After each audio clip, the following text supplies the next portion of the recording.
For an unforgettable experience. Get ready.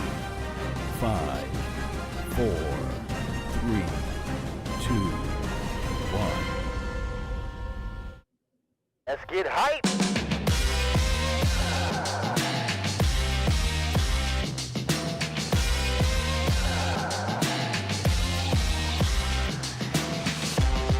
What's going on, Cowboys universe? Welcome to another episode of the Late Night Hype. Skywalker Still, Big Game James, Low Nation the Voice, special guest DallasCowboys.com on there, talent Youmans. Let's go.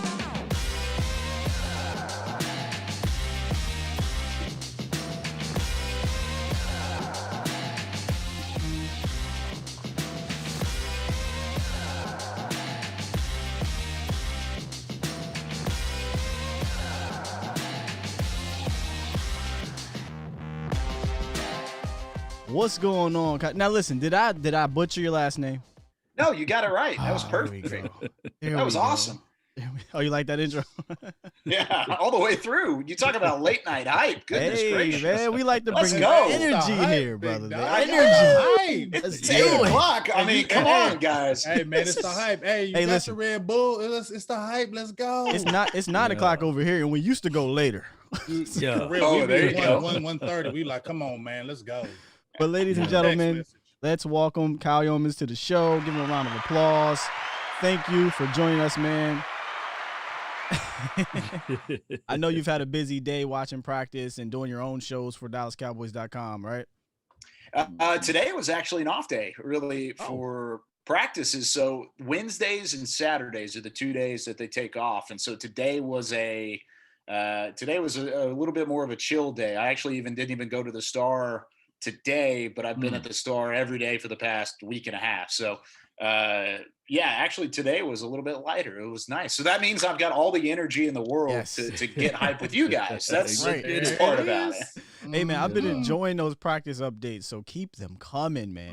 I will, man. They've been fire. Yo got fire. Yo got fire. That's what I like to say on here. Yo got fire. Matter of fact, I got to give you a clue bomb for those practice updates, man. There you go. They've been the hype for real. So let's just get right into it, James and Law. And that's like you said, we got about 111 million questions for him. So let's start with question 1 about camp, man. And honestly, I'm just going to jump straight right into it. Is the CeeDee Lamb hypeness and the videos and all the things that we're seeing, is it even better when you're there in person?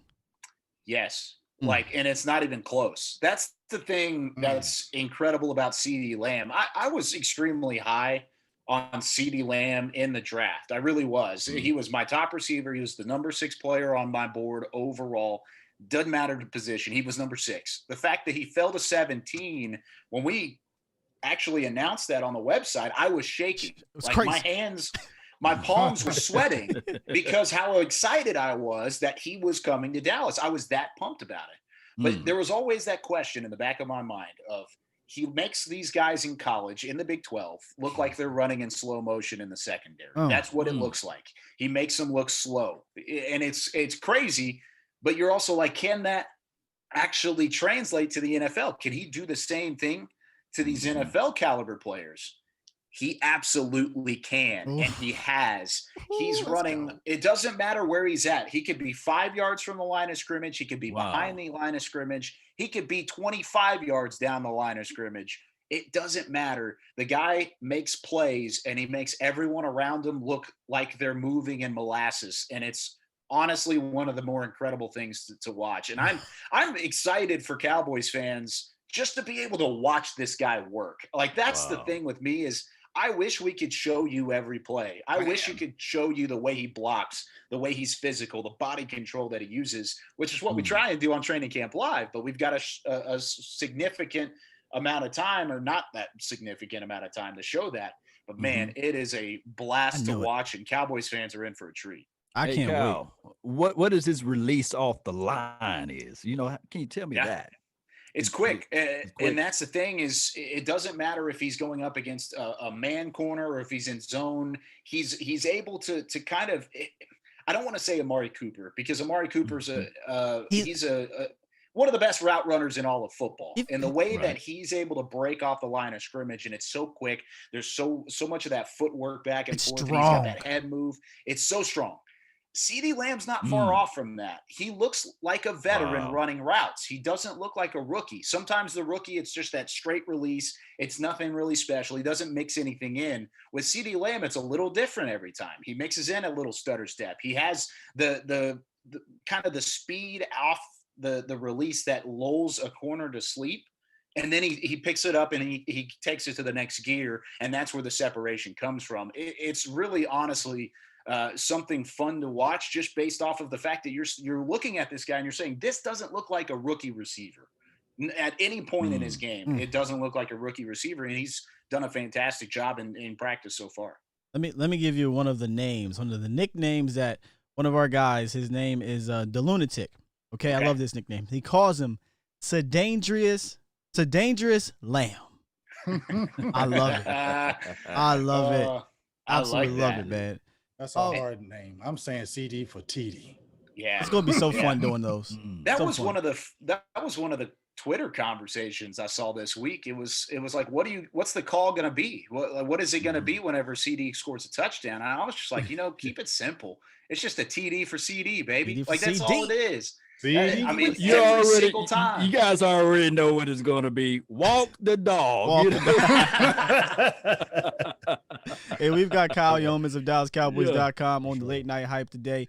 CeeDee Lamb's not the only one that's, I guess, showing out as a rookie right now. It sounds like that Trevon Diggs is also starting to come along at cornerback. Are we looking at possibly seeing him week one get some significant snaps? Because here on the show, we were a little worried because of the COVID, not having enough time, but I'm hearing some things. I'm hearing some good things.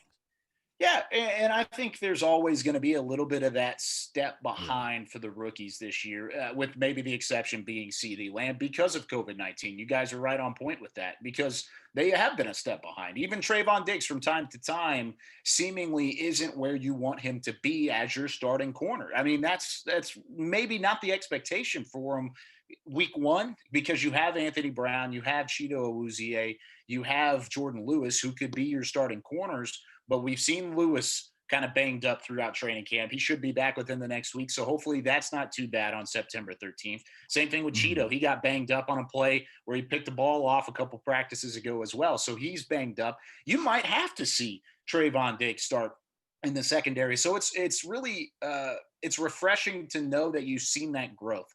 I was worried about him too. Even watching practice, I wasn't really impressed. The first week of practice, he was a step behind. And even though he wasn't necessarily lost, he definitely wasn't comfortable. You could tell, because this is a guy who in Alabama was one of the best press man corners in all of football, or all of college football rather.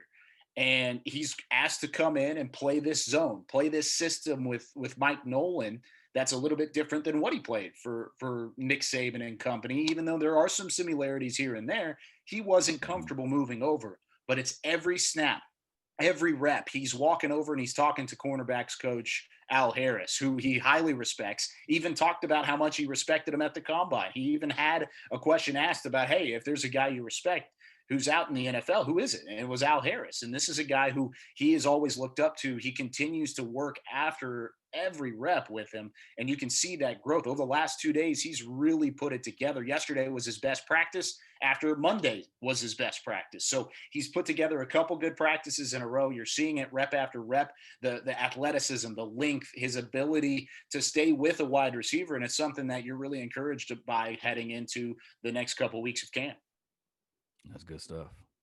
Well, I'm gonna tell you right now, that's my guy. I mean, we talked about a lot of players on this team. Now, Skywalker, he loves some CeeDee Lamb, so I'm gonna give him all CeeDee Lamb because that was his man. But coming up right behind him, Kyle was rocking that baby and said, "That boy Diggs." I'm trying to tell you, every highlight I see him, his long. You know what really excites me about him is how he was a receiver. You know how you said he was with Al Harris. I love that, but how he was a receiver and just how he naturally has the feel. Because if you look at Jordan Lewis in his career, he played a lot of receiver in high school. And I feel like that's why he's such a playmaker, because he understands route concepts. And I believe that's where you see it, Trevon Diggs too. And I think you're going to see that the more he's on the field, the more he gets acclimated, we're going to see a playmaking corner we haven't seen in a long time. And you can see that with his head. You really do. You see the way he's able to read a receiver. And even when he was struggling, he knew where he was supposed to be. He was just a step behind. And that was the whole thing with it, is he's just got to get caught up to the NFL pace. And I have no worry about him catching up to that pace, because it already seems like he has taken significant steps and strides to get to that point. But I think you bring up a good point, because not only was he a receiver at one point in his career, but he also grew up with all-pro receiver Stefon Diggs. I mean, we all know who Stefon Diggs, Minnesota great. Now he's moved on. He's in Buffalo. He tears up NFL corners all the time. Who better to learn from on one-on-one reps as they train together in Florida throughout his time at Alabama than Stefon Diggs? I think that's a fantastic point. You're talking about his receiver background, his brother's receiver background, and how the IQ put together from that's going to benefit him moving forward. Yeah, and we see that all the time, even going to like the Bosa family, right? You know, that sometimes those skill set can just rub off on others. Let me ask you this, though. The Daryl Worley, week 1, would you prefer him out there matched up with maybe Cheeto? Because I think that he should be okay around that time frame. Will it be those guys, or will it be the youth? I think it'll probably be some of the vets. I really do. And by the way, I think your beard looks kind of close to what. Yeah, we said that when we had Worley on. I think you're. Worley got him. We gave Worley the championship when he came on the show. We gave Worley the nod. Y'all gave Worley the nod, but my beard is better than Daryl Worley. Oh, yours is thicker for sure. Yours is thicker. He's got a little bit of patch in there. I think his might be longer. Oh, yours is better today than that day.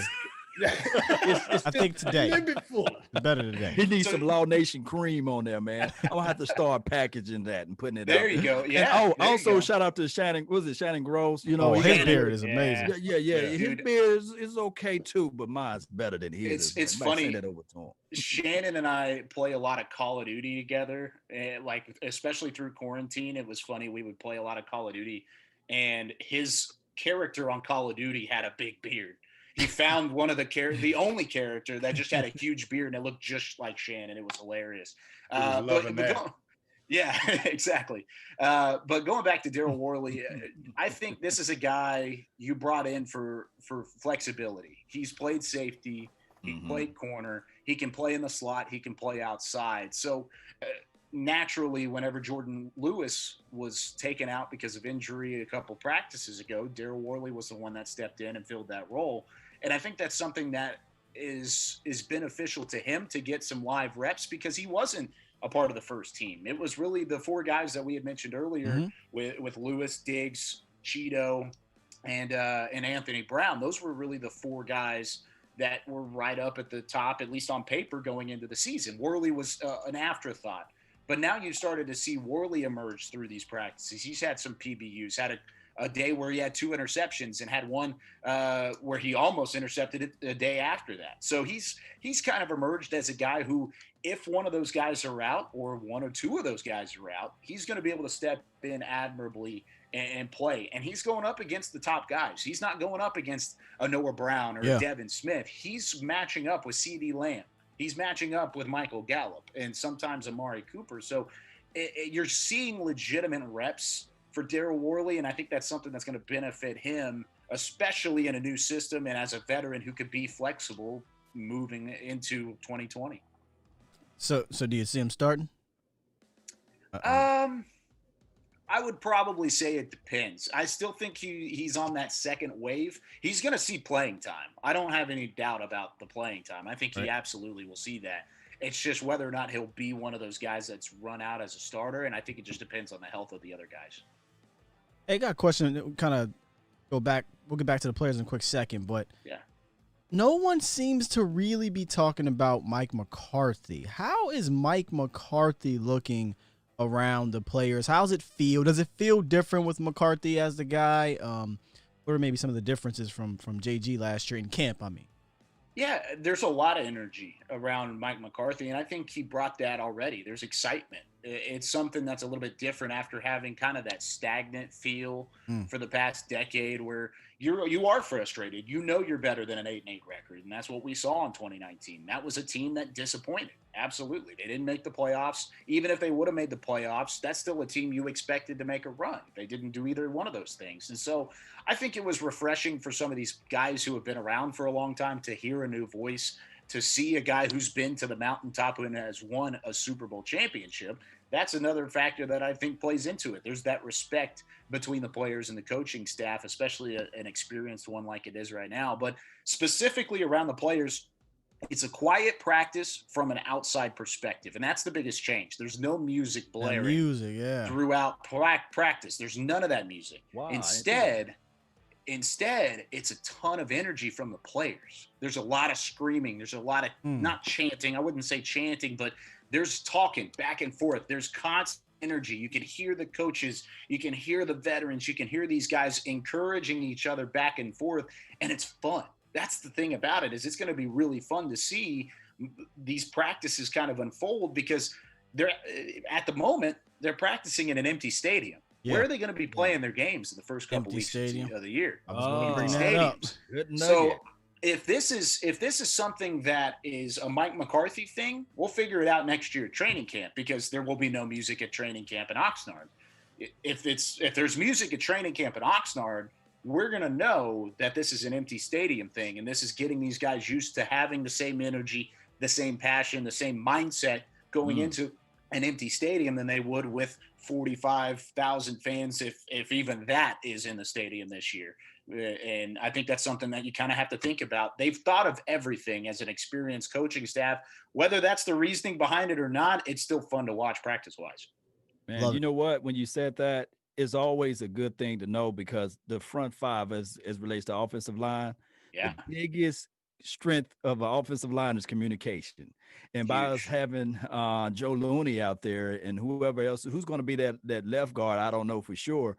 Communication will be the key. So by being quiet, then, hey, we can have that established communication going. Yeah, and the communication, especially whenever you have young guys who are in there. Like you said, that left guard spot, it's still a battle. I still think the veteran and Connor Williams has the nod there, and I think he will through training camp. But you want a Connor McGovern and a Tyler Biotish to have that communication and find a way to go back and forth whenever you have a lot of people yelling around you. Not just music blaring, but you have a lot of commotion, you have that energy, and that communication needs to be key. They're able to do that in these types of practices, even without the music in the background. I think that's a great point. Yep. Go ahead, James. I want to ask you something right quick, Kyle. Scott Walker mentioned Mike McCarthy, who I love. I love it. But what coaches seems like has been like the real hands-on guy? I really love Tom Sula, and I love Al Harris. Those are my two favorite guys that have come in on the fold, because I'm a defensive guy. But kind of tell me, what coach that you see is kind of the maybe the energizer guy that lights the fire? Maybe, a lot of people come. Tell me about the staff. Yeah, so I think you brought up both of those guys, and they've been hands-on in their different ways. With Tom Sula, he's loud. He's obnoxious. He's having fun. He almost looks like a New Jersey mobster. He wears this like deep low cut V shirt that's buttoned up, and he's got a big gold chain that hangs down. And he's got his hair. It almost looks like he just dunked his head in a bucket of water before he walks out onto the field. Like that's what he looks like. He has that full like mobster mentality where he's exactly, that's exactly what it is. And he just walks around and has that kind of swagger about him. And I love it. I think the players love it too, but he's always up in the face of the defensive players. He's always making sure that they're doing the rep right. And if they don't, he brings them back and he makes sure that they do it right. So I've really seen him hands-on. Al Harris has been hands-on in a different way. He's a little bit more of a quiet coach.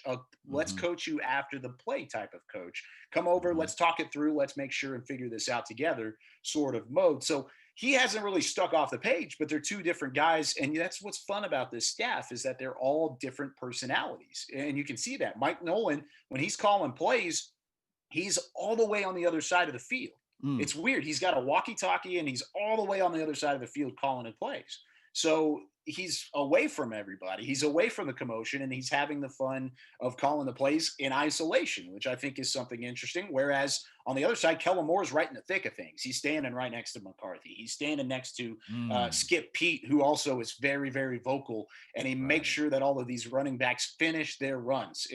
There was one point in one of the early practices where Darius Anderson got knocked down. He got hit pretty hard right at the line of scrimmage. It was inadvertent, just fell to the ground, picked back up, and he was about to head back to where he was standing prior to the play. Well, Skip Pete comes running out, and Skip Pete's not a small guy. This is a guy who's a little bit larger. He's got that. He's a beefy dude. He comes sprinting out of the crowd, and he goes, finish your run.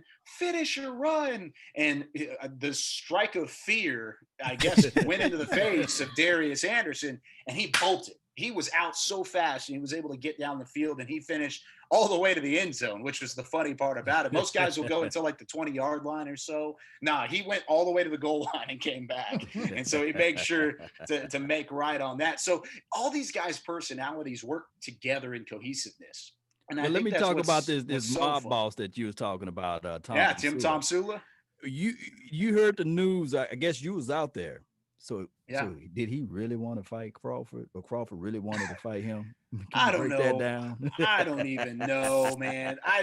That's the thing is like there's always that high temper and that back and forth. I don't think anybody was fighting, honestly. The only real pushing and shoving we saw was from the first or second practice, and we saw Connor Williams and Tristan Hill kind of get after it, and they made up quick, like within the next rep. So there's always that competitive side of it. So if that was a thing, I didn't see it. I really didn't. I wish I had some more on that, but knowing Tyrone Crawford and knowing Tom Sula, those two guys are experienced vets in their own rights, and I wouldn't be surprised if maybe they were competitive, but also I wouldn't be surprised if they were joking too. I want to touch on a couple of the players from those position coaches you mentioned. The first one, you said Skip Pete, right? We've all been talking about Zeke looking slim, like he's looking like he's in some better shape here. Is there a difference with Ezekiel Elliott that you're seeing, like a burst or I don't that speed that we missed last year? What have you? Is Skip Pete doing something to help him out, or Skip just saying, Zeke, you're great, just continue doing what you're doing? I think there's a little bit of added on both sides of it. I'll preface it with this. You're right in saying that he looks slim. We're about to see 2018 Zeke again. I think we're about to see 2018 Zeke. That's a bold statement, but I'm just saying, I think we're going to see a player like that because he's in shape. He looks good. His reads are great behind the line of scrimmage. We broke one play down, Nick Eatman and I, on Training Camp Live yesterday, where it was so subtle. Yes, I saw that. So subtle. It was just one step to the right, but it was a perfect read, and it would have ended up in a score. It really would have, if they were allowed to hit. And even though he scored anyways, it would have still been a score in my mind. But you look at the track record that Skip Pete has had, even during his first stint in Dallas. Who was his running back? DeMarco Murray. And he was the one that was here when DeMarco Murray led the league in rushing. You also look at where he was able to go with Todd Gurley whenever he was in LA and he was a part of the Rams. Todd Gurley was one of the best, most feared rushers in the league under Skip Pete. Yeah. He's able to bring that kind of resume and that kind of knowledge and put that into what is now a prime Zeke, a guy who is still in his prime physically, still hasn't hit the end of his road as a running back or is even close to that point, in my opinion, and is now in shape more so better than what we've seen in the past.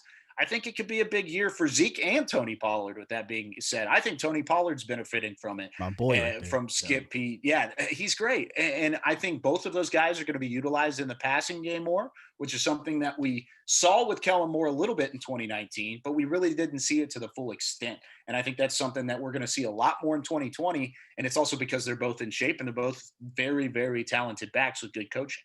Hey, Cal, you remember Matt Forte for the Chicago? Yeah. Skip Pete coached him up as well. I'm thinking when I look at Tony Pollard, I see a lot of Matt Forte-ish type of running back out of him. And if you guys can just take a look at that. Big boy. Yeah, Forte's a little bit bigger than Pollard. He's got the broad shoulders, but you're right. Footwork wise, I could totally see that.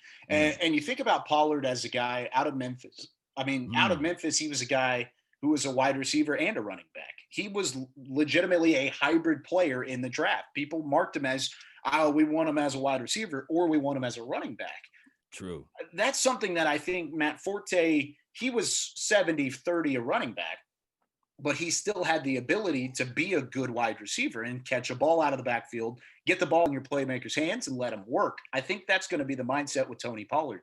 Get the ball in your playmaker's hands and let him go to work. And so without talking scheme and without going into anything specific that I've seen, because I love my job more than anything. We want you to keep it. He will be utilized in different ways than what we saw in 2019. And those ways are exciting because it fits his skill set better than we've ever seen it. Klusbaum. Oh, got you. Got fired. The other position is James's guy, man, Al Harris. Now, is Al Harris strictly doing corners? And who, I can't believe I don't remember this, but who the heck is the safeties coach? Or are we talking about Maurice Lundquist? Yeah, it's mostly Harris on the corners, and I'm blanking on safeties. That's what I'm saying. Is it Lundquist? I think it is, because I know Lindquist was the DB coach, so I'm guessing maybe he's working with everybody. I think he's working with everybody, but I think he is working more specifically with the safeties. But I could be wrong there too. It's kind of, and it's honestly goes back to what I was saying earlier about Daryl Worley and the entire defensive system with Mike Nolan. Is a lot of these guys are interchangeable, and a lot of these guys are going to play both positions. And I don't know about corner to safety being as much of a back and forth as we thought it would be going into the year. We were saying, who's going to switch to safety? And I don't know if any of those guys are going to end up doing that. Well, where I was going with that was that, there seems to be a lot of news in the media about HaHa Clinton Dix and Darian Thompson. So we, honestly, one of the big questions I wanted to ask you directly, because you're down there and I don't have to rely on the tweet, which, again, I love the updates from all you guys. I do. But I need to hear it. I need to hear it from you. Is Darian Thompson really standing out, or is HaHa Clinton Dix looking suspect and it's kind of concerning so far? See, and that's where it gets confusing for me too, because I've been watching the practices as well, and I didn't see anything necessarily that stood out wrong from HaHa Clinton Dix' perspective. I really didn't. I didn't think that he was struggling to pick up certain parts of the defense. I didn't think that he was struggling to keep up with Xavier Woods. Now, Xavier Woods has stood out. He's looked very, very good. And I think he's due for a breakout season. I really do. And I was saying going into really the last week, let's say like early this week, that Xavier Woods and HaHa Clinton Dix together are going to make a better pairing than what Woods and Heath did. And I thought it was going to be a step up. But then all of a sudden, Darian Thompson starts getting some of those reps. And of course, like you said, it was reported in the media by Michael Gelkin, Clarence Hill, Calvin Watkins even talked about it. But it looks like there's been a demotion for Clinton Dix. And I was as confused as anybody. And we haven't been able to have those conversations in the building or talk to coaches because of COVID-19 protocols. That's one of the first things I would have asked is what happened? Going on what here, ended up going on here? And I hate the fact that we don't have that kind of access, but now it's on us to kind of figure out why is Clinton Dix back there? And kind of the answer that I've come up with is what Mike McCarthy said in a press conference on, I believe, Monday. He said safeties are interchangeable. And he was saying, we want these different guys taking reps with different players. And I think we've seen that throughout practice. We haven't seen it to the extent where one guy is strictly with the with the second team, and one guy is strictly with the first team. And so I think that's something that was confusing to us. It may not be what we see come September 13th. Clinton Dix and Xavier Woods may be starting right next to each other.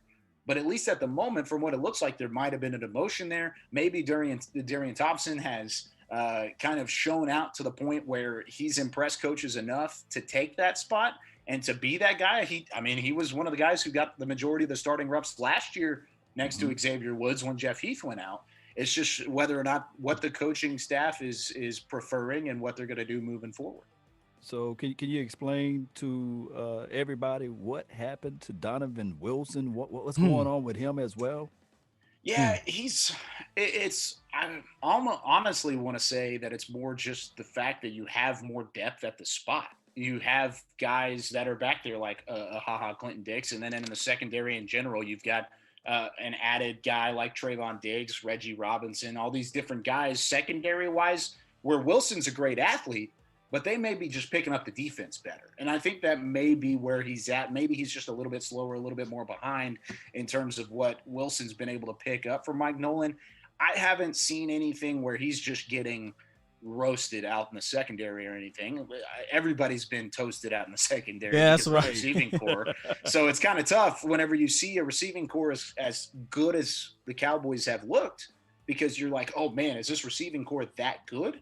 Or is this something that we should be worried about for our secondary moving forward? And I think Wilson's just a side product of that. And I think they have added depth. They've built for depth this year, which is going to benefit them because of COVID-19. Healthiest team's going to win a lot of games. And I think the depth that they've had, if they aren't the healthiest team, helps them moving forward. And Wilson's a part of that depth. Well, let me ask you this. Out of those safeties, and I just love defensive backs, man, so I'm biased a little bit with that. So see, I'm a big tight ends and lineman guy. Like I like the hog mileys up front. Like that's what I like. I want to ask you about the tight ends before we leave here. But go ahead. Go ahead, Law. Go ahead, Law. So who? Yeah, I can't wait till us to get into those topics there. Then, so who is the box guy? Then So whenever Clinton Dix was in, it was mostly Once he was switched out, it was mostly Woods. But that's the other thing, is it's not like that every rep. It really isn't. And whenever we're talking about multiple interchangeable different schemes, I can't even tell you, even if I wanted to give that away, I couldn't even tell you what the percentage would be of who is where and who is disguised as what and what is going to happen. And we've heard that from Woods. Woods said it in his press conference the other day. There's going to be a lot of disguising. There's going to be a lot of different looks that people haven't seen from a Cowboys defense in years. So great. Exactly. And that's exciting. Yeah. Like that's exactly what you want to see. And so I think moving into 2020, don't think you're looking at, oh, this guy's the box safety and he's going to play strong. Then we've got a free back here. It's not going to be like that. It's going to be something that's interchangeable. And I think it's going to really benefit the defense. Man, you helped me out tremendously with that, man. I've long thought. Throw that homework out of the way. Throw that out of the way, because it's not going to help you. I've long thought they're not really interested in a true strong safety in this scheme for whatever reason. Which that's fine if they want to play more cover, but it just seems that way. Yeah. Go ahead, James. I just want to ask you a quick question. One of my members, Gambino, what's up with you, Gambino? There's a lot of questions. I made a tweet about it. I was frustrated that anytime you hear interception, people always want to, is it Dak? Did Dak do it? Dak made an interception. But my guy Gambino, we don't really get to see it. So, when you see an interception out there, or you see, these touchdowns getting scored, is it indicative on Dak or the secondary? What's it kind of looking like? Is it kind of one day the offense is just winning and Dak is killing them? Is just the next day the defense just won that? So I've got two answers to this, because it really is a two-sided question. It's which one's better, the defense or Dak? And whichever one wins that play, if it's an interception, the defense is going to win that play. But the reason we've seen more interceptions from Dak is because of the scheme, I think. It's what we were just talking about. Things they're not always as they seem when you're reading a defense like Mike Nolan's. It's not going to be an easy read for a quarterback at all. And I think that's something that Dak Prescott's having to learn. He didn't really impress me. And I'm not trying to say that to start a quarterback controversy. I'm not saying that Andy Dalton. No. It's not even close. I know it ain't no controversy. I'm saying just say how you feel about Dak. Yeah. Well, he wasn't impressive. He really wasn't. And I said that, and I probably will be laughed at, but it's fine. He didn't look like an elite quarterback through the first couple weeks of first couple practices. He was a little bit off target. He didn't have the same zip on the ball. With that being said, though, over the last week, he looks like an elite quarterback. The interceptions have gone down. He's throwing the ball with more velocity. I'm just saying. I don't care if the haters are mad. I'm telling you what I see in practice. They was loving. I'm saying they were like, yes, keep it. Yeah, they were loving. Shut it down. God, keep smacking them. Completely shut it down. No. He's throwing the ball behind him. He's throwing the ball. He's overthrowing him. He's throwing the ball too high, too low. Look, there's a reason why 70% passing is really good in the NFL for the most part. True. You still miss 30% of your passes. If you look on our Twitter and you see a pass that's bad, that's probably one of the 30%, ladies and gentlemen. It really is. And so I would say that he's looked better as camp has gone along. And I think it's because he's starting to read defenses that are multiple and that are finally showing a little bit of disguise, unlike the practices that he's been running in the past. And so I think it took a little bit of time for Dak Prescott. You got to remember, this is still a guy who's only going into year number 4. So he's had a chance, year number 5. He's been through 4 years. Right. So you think of how young he is relative to other quarterbacks in the NFL. He's still learning. He's still improving. He's still an ascending player. And so I think there were times throughout practices where he might have misread a multiple defense and he threw a bad ball. There are other times when, especially yesterday, he looked fantastic in practice and he threw the ball extremely well. He was crisp, short release, good footwork, stood up in the face of pressure and was able to deliver great balls. And so I think overall that it's something that you should just take with a grain of salt whenever you see it, but also look at the context around it before you really start freaking out. I think Dak and Tony both said similar things about camp. I'm going to be more aggressive and take more shots and opportunities in camp so that I don't mess up in the season. I want to know if I can make that throw. I want to know if I can make that read and get it there. I'd rather Dak have, I'm just throwing out a crazy number, 18 touchdowns and 14 picks in camp than 18 touchdowns and 14 picks in the season, because those 14 picks, a guy like Dak Prescott, I guarantee you, is going to learn from him. Mm-hmm. And you're going to throw those tighter windows, and you're going to throw the football into places that you normally wouldn't necessarily try and fit it into in a practice setting, because the consequences aren't there, as opposed to what you're going to see from a game standpoint and what you're going to see from an opponent's standpoint. So it also gives you a chance to let your receivers make a play. You throw up a ball and let CeeDee Lamb use his body to shield a corner and make a grab. I mean, ultimately, that's what it's going to be, too, is it doesn't help anybody to stay conservative in practice. You got to go all out.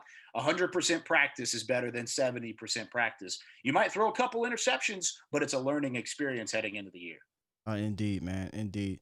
Listen, we got a couple more minutes because I know you got to get going here soon. So fire off some questions here, James and Law, if you have them for them. And listen, Kyle, before you go, we got to get you back on for some more Cowboys. Yeah, this man. is awesome, bro. Yeah. This is great. Hey, anytime, man. I'm always down to talk Cowboys. Cal, I got to talk to you about this guy, and I apologize for everybody. Number 86. Can you tell me what type of off-season training camp season he's having right now? Well, he looks like he's starting to figure things out. I love that you had to apologize beforehand. Give the name for those out Dalton there. Schultz. Dalton Schultz out there, the tight end out of Stanford, who has been relatively, and by relatively, I mean much of a disappointment throughout his career with the Cowboys. I mean, he came in as a draft pick, and he was overtaken by undrafted Blake Jarwin. And Blake Jarwin got his extension and seemingly his tight end one. Dalton Schultz has had a really nice camp so far. And on the offensive side of the football, he would be the most improved guy. If I had to pick a most improved offensive side of the football. There you go, Schultz. Good for you. It would be Dalton Schultz. On the defensive side, it'd be Tristan Hill, but Schultz definitely takes the cake whenever you're on that offensive side. I got to give Schultz credit then, because I give him a hard time. I said Hicatini could push him, but I'm seeing a whole lot of Dalton Schultz up in there. Where's Blake Bell? Is he hurt? No, he's playing, and Blake Bell's more of a blocker, anyways. That's where he's that's his role. Right. Yeah. So I would say Blake Bell's kind of the guy you brought in to be a blocking tight end and be a run coverage guy, maybe even play a little fullback if you really needed him to. But I think Dalton Schultz has shown that he can have the balance. He wasn't really a threat as a receiver. He looks like he's a threat as a receiver in practice, because he's running down the seam. He's running down the seam. He's running these out routes, and he's making grabs over guys like Jalen Smith and Daryl Worley, which is something that he didn't do previously, or at least he didn't do it on a consistent basis. So if he stays consistent, he's still going to keep his job, because you've got a couple guys now that are in there. Like you said, Hicatini's in there. Blake Bell's in there. They even brought in 2 undrafted guys, and Sean McKeon and Charlie Tumapeo. Those are guys that are trying to fight for that tight end role. They may only take 2 tight ends. They may keep 3, but he wants to make sure that his name's in that list. And right now, I still think it would be. Are you team 11 personnel or 12? 11. Give me 11 all day, baby. Hey, man. Real quick. I want 11 all day. For me, this is my last one. Then I'll let the guys get their last ones in. Defensive line, specifically the interior, the defensive tackles. How we looking, man? McCoy's gone. It hurts. It sucks. But how are we looking with Hill, Gallimore, Poe? Can you give me just a quick thoughts on those guys and how they're looking? Yeah, just learning. I think Tristan Hill has been the biggest surprise of camp, and probably the most improved guy on that defensive side. Like I said, Dalton Schultz was on the other side earlier. But I think with Neville Gallimore, he's learning. He's a rookie. He didn't have that training camp, or the mini camp, and he didn't have the lead in and the OTAs to get ready for this training camp. These are basically his rookie mini camps, and he's going up against Zach Martin. Yeah. I mean, good luck, Neville Gallimore, really. If we're really being honest, good luck. So I think the middle of the defensive line is stronger than it has been in the past, because last year you had to bring in Michael Bennett to fill a spot. You had to rely on Antoine Woods. Tyrone Crawford wasn't healthy. He's back and looking fit and ready to go. So I think the defensive line is better, and the interior, that's going to hurt with Gerald McCoy. But the way that they're built depth-wise, I think is still going to benefit them, and they're still going to be an improved part of the defense moving into the year.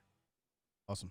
That's my last one. Go ahead, I just got one last one, because I know you got to bang out, but it's a 3-parter. I apologize, but I gotta squeeze. I'll get all 3 here. Let me write it down. Okay, exactly. One last question. It's a 17-parter though. Sorry, I apologize. From my homeboy Texas bred Cowboys 83, and I'm throwing my last one in.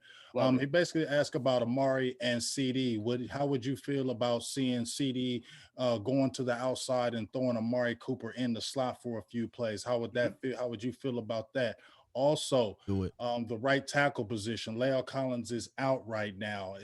We've been hearing like the offensive line, the tackles especially, been shaky with the backups in.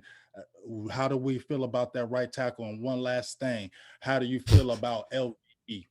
Okay. I've got all 3 of those. I'll start with the first one: CeeDee Lamb outside and Amari Cooper in the slot. You'll see it. You're going to see it, and I love it. It's going to be great. So much like we talked about with the defense, there's going to be new looks on the offensive side too. And I think you're going to see a lot of those guys moving around in spots that you wouldn't normally see. And I think the route running from both guys is going to benefit this offense, because whether you're in the slot or you're outside, these defenses aren't going to be able to keep up, which is one of the reasons why they drafted CeeDee Lamb in the first place, because of the endless possibilities that it gives Kellen Moore in the offense and in general. So yeah, look for that. And I think it's going to be awesome. I really do. So I'm excited about that. It goes back to my 11 personnel. Let's throw all these wide receivers out there. Let's have some fun.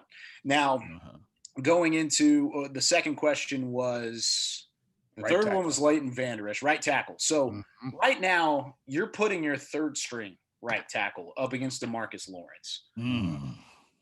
Because not only is La'el Collins out, but so is Cam Irving. And Cam Irving ultimately is going to be that swing tackle. I still think he will be the swing tackle. He's not even a guy you really want in the game. You want La'el Collins, an all-pro, and just one of the top right tackles in all of football. You want him out there. You don't want to be relying on Cam Irving to fill that right tackle spot. So the fact that DeMarcus Lawrence is blowing up Mitch Hyatt and Adam Redmond and I guess Brandon Knight on the right side every once in a while, it doesn't really bother me. I think La'el will be back. He'll be fully ready to go by September 13th. I think Cam Irving will be back too. They even went out and signed Pace Murphy, who is a guy who has some NFL experience underneath his belt. He could come in and be maybe even a swing tackle there as well. So I think you've got a couple options there. I don't think the right tackle spot or even the left tackle spot with Tyron Smith should be a worry. I think both those guys will be ready to go from the jump. Now, with Leighton Vander Esch, oh, man. Stop hitting I'm folks. telling you. Are you excited about him? He hit Tony Pollard the other day. That. Cram. That was man, that sounded like a train wreck. It really did, because of the collision. I was right above it in the press box when it happened, and when he hit it, I looked over to the guys next to me, and we just all kind of made a face. It's like, we didn't want to see that, but we also really loved seeing that, because whenever you're a linebacker and you're a defender and you have that neck issue, you need that first hit. You need that first taste of contact at an NFL level. And he's got it now. Normally we thought it was going to be game one or maybe a scrimmage. He has the contact because he came in and laid a hit, and he's been so good in his reads. He's been so good in that middle linebacker spot, which has allowed Jalen Smith to play more free, play more toward the football as the will linebacker on the weak side. So I think those two together are stronger than they are apart. I mean, no doubt about that. That's we hear that so obvious statement of the century, but it's so true. Leighton Vander Esch isn't the same player without Jalen Smith, and Jalen Smith is obviously not the same player without Leighton Vander Esch. And I think those two together fit what is going to be one of the top linebacking cores in all of football. And I think they bring that back, and I think they're better than they were in 2018. I like that. That's good stuff from Kyle. I'm just saying. Love to hear it. Fire. You're right though. I was just waiting to see Leighton Vander Esch take a hit. That's it. Once I seen that and he's cool, now it's okay. He healthy. All right. Yeah. Hopefully he stay healthy. That's all. Yeah. Hey, one more thing I got to say. The blue and white is this weekend, right? Sunday. It's Sunday. So who needs to have a good game or a good performance in order to stay on this team? There's a couple guys that really do need some stuff. I think Wilson's one of them, like you were talking about earlier. Donovan. I think Donovan Wilson needs to. Joe Thomas, I think he's going to be on the team. But whenever you have a guy breathing down your neck like Francis Bernard, I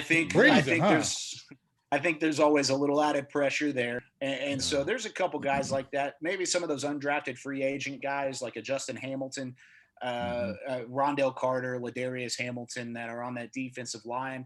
Really just a lot of the young guys. I think Bradley and I needs a good scrimmage. Definitely, to say the least. So there's a list to go through, but ultimately it's going to be, let's get out there, let's get into the stadium. It's going to be more like a glorified practice than it is going to be a full scrimmage. So we'll see. You guys will finally get a chance to see what we're seeing and kind of make your own reads off of it. And I think that's exciting for the fan base. Will it be streaming on the website? It will be on the website. I'll be a part of that coverage. We'll have some special guests up at the stadium.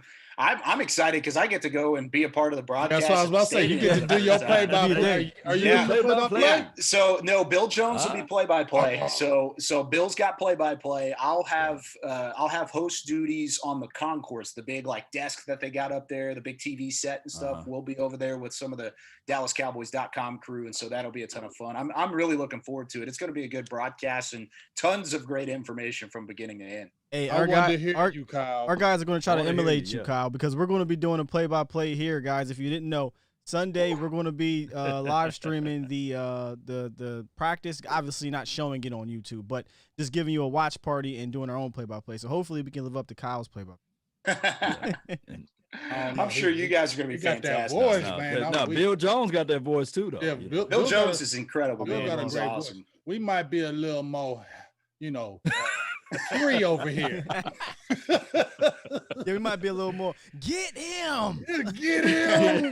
The tackle was 3rd and 2, 3rd and 2. Wrap up, man. Wrap up. Man. Hey, Kyle, thank you guys. Give Kyle a round of applause, everybody. Round of applause. This was awesome. We tested you, brother. We threw some fast shots at you, and you answered amazingly. So, thank you so much, man. And we would love to get you back on here some point in time, maybe before the season. I don't know. The season, I know you're busy as heck, but yeah, man, I would love to get you back on here. Maybe around when the rosters cut down.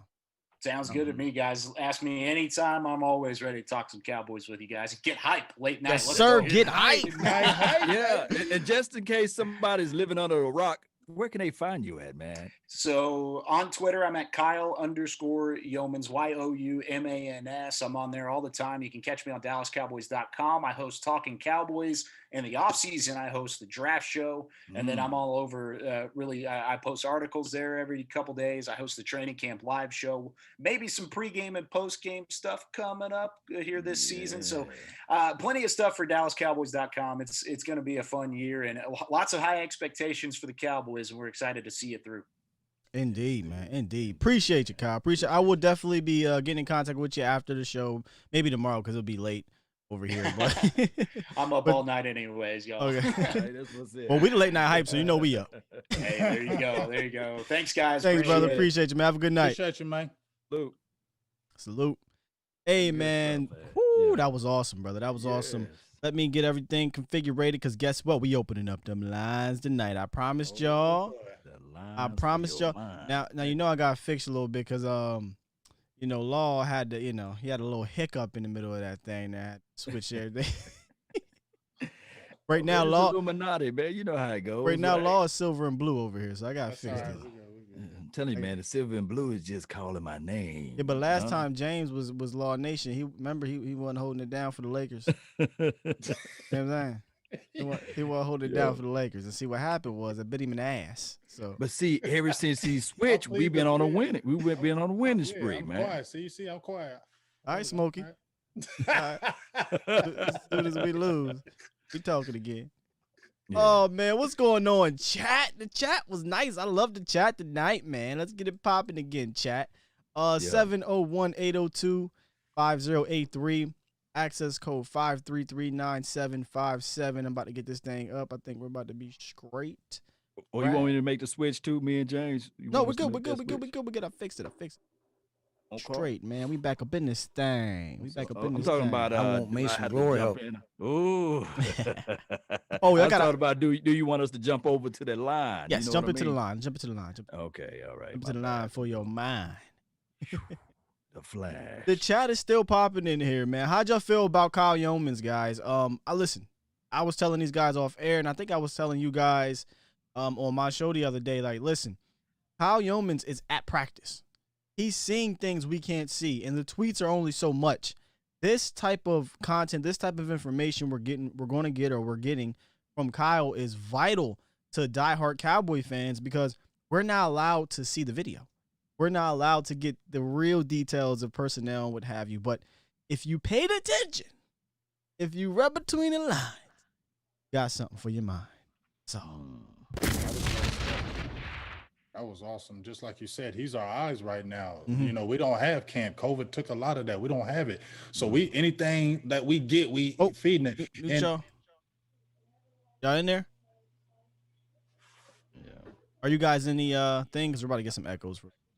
Yeah. All's in there. I'm in there. That's right. I can hear it from a different way. I need you to come into the phone lines, brother. It's on Twitter. I put up on Twitter. Okay. Yeah. We're good though. We shouldn't be having too many echoes. Right? Yes, indeed, man. This was a great show, man. I had a great time. And that's why I said I gotta respect Kyle, because we were firing that. I mean, it was coming like fast, boom, boom, boom, boom, boom, and he was answering them with great detail, and was keeping us informed. And I'm serious. I need to get him back on here before the season starts. Right. I need to know if certain people are ready. Yeah.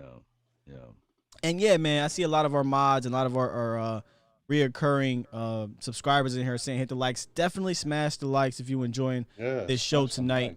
And we're about to put this phone lines together here as soon as I get my guy Big Game up in her. And it's acting weird on me, but I have my Bluetooth. I can put it in where I can hear it through the phone. And it won't mess up anything. Yeah, and I see 9, it's acting up on my y'all coming in here. Oh, they coming in here. We 4 deep in here. So the lines, get in while you can get in. Yeah. So it's cool. I'll be able to hear it, Sky. You sure? Mm-hmm. Because I tried to do it and it's acting weird, and the show must go on. You're right. Yeah. So let me just ask real quick before I open up the lines, guys. Are we good audio-wise out there? Big thumbs up. Drop the fire emojis. Whatever you want to do. Are we good? No echoes. Everything's fine. Law Nation, give him a mic check. Mic check. Mic triple check. Oh, Mike, he's not talking. Oh, you can't hear him. See, here's the problem. You gotta jump in there. You gotta jump into the thing. Yeah. Okay, hold on. Yeah. Everybody said sounds good, so we're good in there. Oh, because I can't hear him. Yeah, because we muted the. Okay. Yeah. Okay, hold on. Let me just click on that link on the Twitter. Okay. Twitter on the 20. Yes, indeed, man. Hey, man, if you remember, guys, while he's doing this, we're gonna have some funny ass behind the scene footage with Kyle. Yeah. Wait a minute, I didn't get a piece of it. You didn't get that one part. Did you get it when he came back? I got it when he came back. All right, that's good. So we probably had to fill it in or something, That's good enough. Oh, I think we're gonna do 757-956 to 903 on Did It. Yeah. And don't forget, Cowboy Nation, if you made any donations or my goodness, congratulations. Yeah. Let me you show. Do it tonight, or you want to do it? You want to do it tonight? Do it tonight. Get it out the way, huh? Well, because we told him the last episode, and then the previous. We did 2 episodes, right? Yeah. Yeah, we did 2 episodes. So I forgot to tell y'all, man. Where we at here? Remember the last week we did the Legends giveaway. If you donated and during that episode, and then yesterday's episode, we put your names into the drawing. And when I say we put your names to the drawing, I'm not lying. Let me show you real quick. Okay, show y'all. You saw that other list I added to you. You saw that one? No. You sent me another list. Yeah, I sent you some more names from the book. I didn't get that one. I gotta add them. Well, anyway, so if you donated the last 2 shows, we will get your name in here to get this signed. A seat from the Old Texas Stadium by Bob Lilly, Mel Renfro, and Drew Pearson, Hall of Famer. Congratulations to Drew.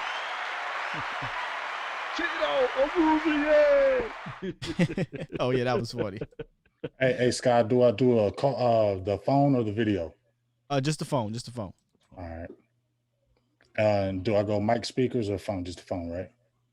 You want to go whatever you're using to use your audio.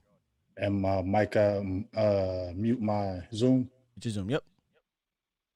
We in here now. I know you can hear me now. Oh, there you go. Yeah. New Life Cowboy. That's a good mic check, James. Mic check. James. Give us a check. He can't hear us now. Oh. You good? You got us? Hello? Yeah, you good, brother? Yeah. Yep. All right. I'm about to put these last few names in the wheel. Oh, Origin. Oh, fortune. All right, let's show him the wheel. Let's see if the wheel will pop up very quick. Yeah. All right, it didn't pop up yet. Hey, Dominic, like, hey, I want to get in there. I see you, Dominic. Appreciate you, though. Appreciate you. 980. I see you. You don't have to leave. Come on back in, 980. Who's 980? Oh, it came out? I'm just seeing people. I can see their name when they leave. All right, let's get into the into the calls here, and we'll figure out the phone line or the drawing here in a quick second. All right, let's get let's see 757. What's up, 757? I get a little echo here. Let me do this from you, Sky. You ain't no regular DB. Who's 757? Josh Normal. What it is? What it do? Man, just want to hop on here and give y'all flowers, man. These last 2 nights have been on fire. Thank you, brother. Appreciate you. Appreciate you. Yes. And I want to give my shout out Uncle Charles, you already know. Auntie Jessica, you already know. I'm gonna tell y'all right now, turn down And your every house time when we Auntie see Jessica comes in. Eastside and Philly Emotional, we're going to bull them the hell up out of here because we don't give them no love love around it. here. Philly Emotional. Oh, I love that one. Appreciate y'all, man, for all this wisdom and the great entertainment y'all been giving us, man. Appreciate it all. No problem, bro. No problem. Appreciate you, Appreciate man. I'll take care. dog. What you got on your mind, though? What happened? Yeah. Oh, you must have just want to give us the flowers. Yeah, I can't hear Sky. I can't hear Sky. It's all good. Oh, we good. We good. My bad. Sky be throwing me off. I be seeing his mouth. I'm like, what is he? What's going on over there? No, I think he dipped, though. All right, let's get the lunatic up in here. What up, lunatic? The lunatic. Skywalker, you have done it again. Big game, James. Law Nation, fire. Not just tonight, last night, and all the interviews. I got to pay extra on my local cable provider to get this great information. Tell him You the give it out lunatic. for free. Yeah. You give it in depth, and you keep it on the real. Congratulations about that. Man, Thank you, that's brother. what's up. Yeah, that's what I'm talking about. That's that real shit right there. Mm-hmm. Love you, dog. Last night, Brandon Tucker, great interview. What stuck in my head was what he said. I even wrote it down. He said, the coaches that you go to will have a profound impact on you. Yeah. This year, we are going to see that. I have shouted from the mountaintops, coaching matters. Oh, and you we know are that's- going to see that. You know that's a mantra over here. Coaching matters, and as you can see, context matters. Exactly. Listen, couple of questions. I wanted your viewpoint on this. Last year, 3 of the starting wide receivers were either injured or they missed games. So you think, are you comfortable with keeping 5, or should we go with 6? Because it seems like there's battles. There's battles, and it's going to be one of those tough decisions. 5 or 6 for wide receiver. Do we add to a strength, or do we maybe go 5 and add somewhere else? I personally want to go 6 because I feel like a guy like Devin Smith, Ventrell Bryant, who's the other one they're saying? I mean, I don't know if John Vay, how he's Cedric. looking, but Cedric, I think it's 4. Okay. I got John Cedric Vay. at 4. I got Cedric at 4, but if it comes down to Ventrell and Devin, they're going to have to give it. Was that? I'm just saying. I just said Noah Brown. Know how Yeah. Oh no, Noah Brown's getting a lot of praise. Yeah. So, you know what I'm saying? We need to go 6, in my opinion, guys. So Cedric is 1, and he's a shoe-in, huh? Cedric's a shoe-in for sure. Shoe-in, okay. I mean, I'm still on John Vay. I agree with Sky. I've wanted 6. I went with Cedric, John Vay, and Ventrell. But like I said, like Sky said, I've been seeing a whole lot of Noah Brown because he's finally healthy. This is the first time he's been healthy, and we're seeing a whole lot of him. So this blue and white scrimmage could really help. We just had Colin. He said this is going to need a help for a lot of people because remember, we don't have preseason games, so this is like a real game for some of these guys. Mm-hmm. I think that we need to do a final roster after the blue and white game. Maybe an episode. That could be our next episode Tuesday. Yeah, Tuesday. We need to do. Well, James might. You gotta holler at your mans for Tuesday. Remember, Tuesday might be something real live. Oh yeah. Oh yeah. Well, yeah. It's better than final roster. That back and forth. You feel me? Yeah. But yeah, it's lunatic. So we think we should do 6. And that's why we get that insight from you guys that in depth. You know our team. You help us follow our team. Here's another question for you. Going back to Yeoman saying this about the safety and those issues, who do you think the coaches trust most? The safeties back there or the cornerbacks? Or do you think, hey, you know what? Our front seven is going to dominate. That's going to erase a lot of those questions we got back there. That's a great. Who do they trust a lot of musical more? Chairs with the defensive backs. I think that the safety house is something that we can probably see that is Darian Thompson. That's just how it goes. It's Darian Thompson and Xavier Woods. I don't know because the corners are more, and if you switch them from the who's more trusting, I'm gonna say the corners because you got a Worley who has experience. You have a Wuze who has experience. You have a lot of these guys that they brought over have some kind of experience. So I feel like they would lean on that more, and that helps a Diggs because he can lean on these guys like a Worley, Jordan Lewis who has started, Anthony Brown who has started, Wuze has started. You know what I mean? So I would say, in my opinion, it's more of a seems more stability, even though there's not a strong lineup. I think I'm trusting more of the corners right now. Well, I'll play a little bit devil's advocate or try to give a different perspective on it because I agree. I think I agree that it's corner. But here's where I'll go with it. I think Lunatic and guys, they trust the starters more than they trust the depth. Hear me out. I feel like they can trust an Xavier Woods. Granted, I know he's battling, but I've seen Dave Hellman, I've heard Kyle Youmans both say, I'm not sure where this is coming from. Doesn't look like he's being beat out. It just looks like it's normal stuff going on at camp. So I feel like they can trust those guys. I feel like they can trust Awuzie, Worley, Anthony Brown. So I feel like they can trust those guys. But can we trust what's behind them? Right? Can we really trust Donovan Wilson? Can we trust, I hate to say it, do they trust Jordan Lewis? If he ain't starting, you got to wait. They got to see it. And he's hurt. So I don't know if he's going to be playing yet. And we love Jordan Lewis. Do they trust Reggie Robinson right now? Not yet. Right? He's a rook. That doesn't mean he's not good. Just not yet. So I don't know that they trust, if we're using the word trust, the depth. But I feel like, and I feel like as Cowboys fans, we should feel okay trusting the starters. That doesn't mean that the starters going to be all pros or pro bowlers. That just trusting them to be where they need to be. Now, are they athletic enough and good enough to make a play? That's another different story. So there you go. Give it a little different answer. Final question for you guys. Listen, based on what we have right now, what we've seen, we're in the season 3rd and 2, and we go 13 personnel. It's an obvious running down. Are you confident with who we got in Jarwin, Schultz, Bell?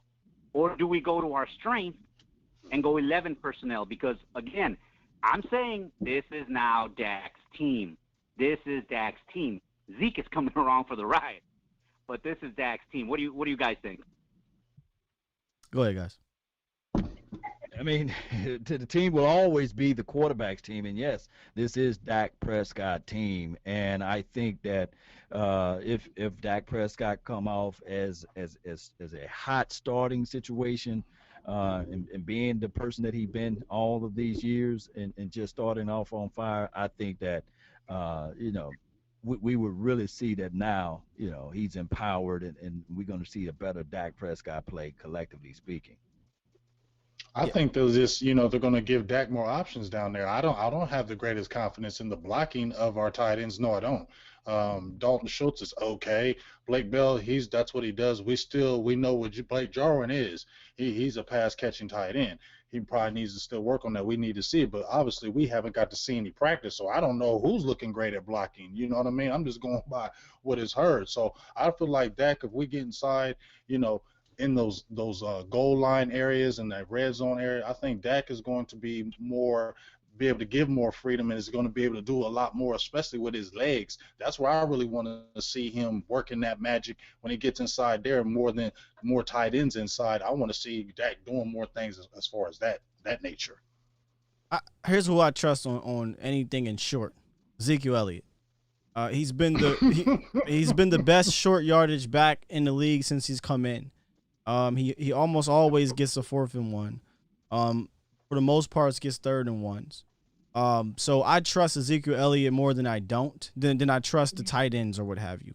But here's where I think, and let's just be imaginative here, because I'm hearing from Broadus, I'm hearing from Youmans, I'm hearing from other people that there is a creativity going on in Dallas. And I'm hoping it's a certain type of creativity that we see in San Francisco and that we see in Baltimore, where don't matter if it's 3rd and 1, 3rd and 2, or 2nd and short. Can you name me all these Pro Bowlers they have on the interior or across their line, or Pro Bowl blocking tight ends on those teams? Granted, I should say Kittle is a beast, but can you name me all these Pro Bowl offensive linemen up there? No, it's a scheme thing.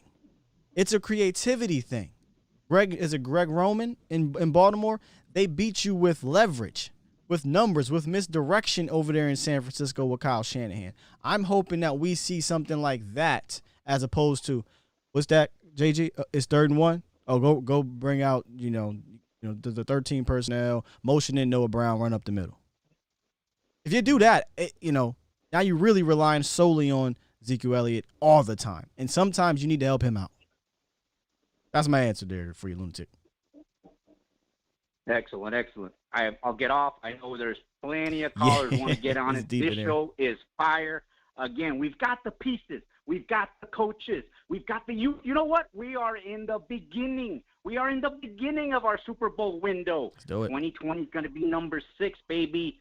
Let's get it. Let's get it. Let's get it. Guys, puro pinche Cowboys. Yes, sir. My God, the lunatic. All right, I have everything up for the drawing. I have everything up for the drawing if y'all want to go ahead and do that. Let's do it. Let's go. So let's remind them what they are not competing, but what they're drawing for here. Again, it is the signed that seat back Legends giveaway by Bob Lilly, Mel Renfro, Drew Pearson. If you're a young Cowboys fan, younger than me, I know you're probably like, boy, you young. But I mean, if you're younger than me and don't know who they are, please do your research.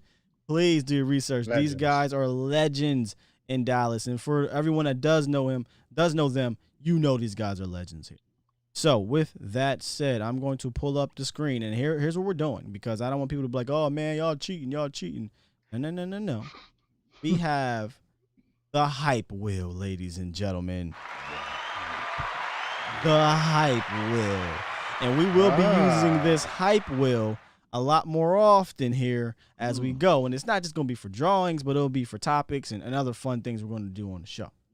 But as you can see, we've got a ton of names in here. I think about, I don't know exactly how many, but there's a whole lot. So what I'm going to do, it's a lot of them. What I'm going to do, I think, is I just click this button here, and it should go. So let's see. Yep, there we go. Let's see who wins the seat back. Better not be Philly Notion. He ain't getting Oh! Are you kidding me? Are you kidding me? No, Who is it? Philly Notion. Oh, no. Are you, dog? We can't do that. Can we? What did I say? I told y'all to take him off of that. He made the donation to him. You got to be kidding me, fam. I could have sworn that's not. He bet not. Sully. Nah, fam. I'll be damned, dog. Like, look, Philly. Philly, get something else. Philly, listen, Philly. I get you something else, fam. But you not winning this. I'll chip in. No. Man, I need to go play the lottery though, for real. No, I said this the other day. I said, hell no. Remove. Somebody who's not a Cowboys fan is not getting. No. Yeah. What do you say? Nah. Yeah, what it is though. Listen, Philly Notion, we get you something else, but you ain't no way in hell you getting something signed by legends or by, as Mark Holmes says, the football gods. The hell out of here. We're going to run this back. I love you, Philly, but you ain't getting that. Yeah, we'll get you a Philly Philly cheesesteak. Goodness. Hey, hype will. Cheesesteak. Let's get him a Philly cheesesteak. It's the first drawing we ever you damn jinxed us. Late night hype. Yeah, he did. Did Lord jinx us? Not be Philly Notion. I said he jinxed it. He said it last what, Eastside gonna be next? What? No, I took him off. I didn't see Philly in there. I took Eastside out of there. Ain't no way in hell. Hey, hype will. I'm gonna need you to don't like your attitude and get your damn act together. The hell? All right, man. We're going to run this back one more time. Here we go. Let's get hype. Young Wilson? I cannot believe it. It's a fitting. Young Wilson. Is it young? It's Young Wilson. Congratulations to Young Wilson. Someone that is deserving. Yeah. Deserving of this thing. Not no damn Philly notion, fam.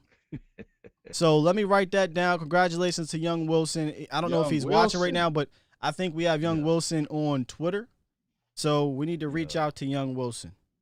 Hawaii or USA. Hey, that's fitting, right? That's just fitting that he would win it. He would. Young's been a super big supporter. I think he calling in 808. Is that 808?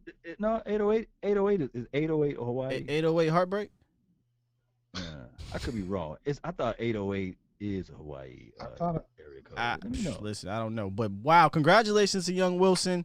Salutes to Young Wilson. I don't care if Philly Notion gets mad. I don't care. Ain't no way in hell I'm giving a Cowboys legend stuff to somebody that thinks Carson Wentz is a Hall of Famer. So, here. And he calls us turds. No. Yeah, no. Not happening, fam. All right. Florida ballot, baby. That was dope, man. That was dope. Sorry for that. Yeah. You think 808? Oh, he out of there.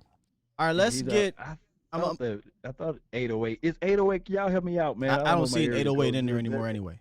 But let me tell you something right now, guys. Turn down your volume. Or volume. Volume. Turn down your volume. I'm serious. Okay? So here we go. Yeah. 903. 903, you on the line. Is this who I think it is? You know who it is. Going once, going twice. Shoot, she done muted herself. Hello? Hey, here she is. Hey, oh, what's going on? Hey. What's going on, Jess? Hi, how are y'all? We are good. Loving the show. Great show. Hey, lower the volume. Hello? I'm talking. I know, but hello? Yeah, you're here live. Jess, can you hear? I'm talking. Hello. Just go with it, Jay. Jess, can you hear us? Hey. She can't hear us. I don't know why. Hello. I will come back. We'll come back to Jess. Something wrong. 678. 678. What's up? Hello. 678. Can you hear us? Yes, sir. All right. What's going on, man? Okay. All right. Hey, man, how y'all doing? We're good, man. Having some fun. Hey, I want to, first and foremost, I want to just let you guys know I really appreciate what you guys are doing for the community and for the culture, for the whole Dallas Cowboy culture. I appreciate it. Law Nation, I've been watching you for years, man. I appreciate it. Turn them up. Everything that you do. I just started my YouTube page, so I know the hell you probably go through with, putting up those videos every day. So, good looks to you, Skywalker, you too, man. And man, I just want to just tell you guys I appreciate it. But I came on here to say that I feel like I hate the fact that Earl Thomas is kind of getting a bad rap. It's kind of like if Dallas decides to get him, it's going to already be, it's already going to be a situation where, we're looked at as the ones who always got to get troublemaker. Yeah. Exactly. Like the same thing with, they're comparing this situation to Greg Hardy. I've heard people say, it's ridiculous. Exactly. I'm hearing people say, well, if we get Earl Thomas, it's like getting Greg Hardy. It's not. I'm hearing Chris Sims saying that Earl Thomas is a middle of the pack safety. What? That's ridiculous. Are you? Listen, man. I'm just now starting my YouTube page. I made a video talking about all of this, so I'll be addressing some of this stuff. But Plug your YouTube channel, man. Where you at? I'm starting it up now. Okay. New Life Cowboys. That's gonna be the name of my channel. New Life. I like that name. Yeah, New Life Cowboys, man. Like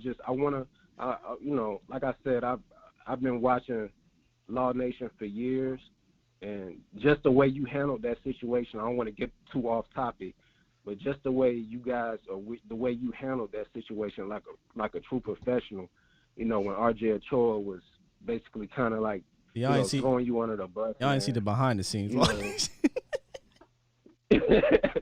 But you know what I mean? I like how you handled that, but y'all like the originators, man. You know what I'm saying? So I really appreciate what y'all do. You know what I mean, for the Dallas Cowboys community that come to YouTube to get their information. Thank you. But like I said, man, the whole Earl Thomas thing. If we can get Earl Thomas here, he will be an upgrade over what we have at safety now. That's just a fact. You know what I mean? He will be an upgrade. Ha Clinton. People were talking about Ha Clinton Diggs. How he's going to be the surprise guy. I mean, he can't even beat out Darian Thompson. You see what I'm saying?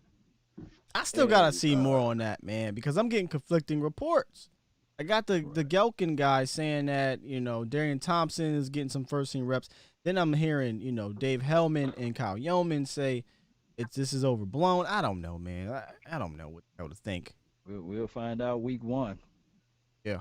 We will, but won't show us much. Regardless, though, ET is an upgrade for sure. Yeah, yeah, over Darian Thompson, over everybody. I can't see how anybody would put it in any other shape, form, or fashion. We know what it is. Like, come on, man, come on. We've seen enough football to know that Darian Thompson is not no Earl Thomas. Let's be real about it.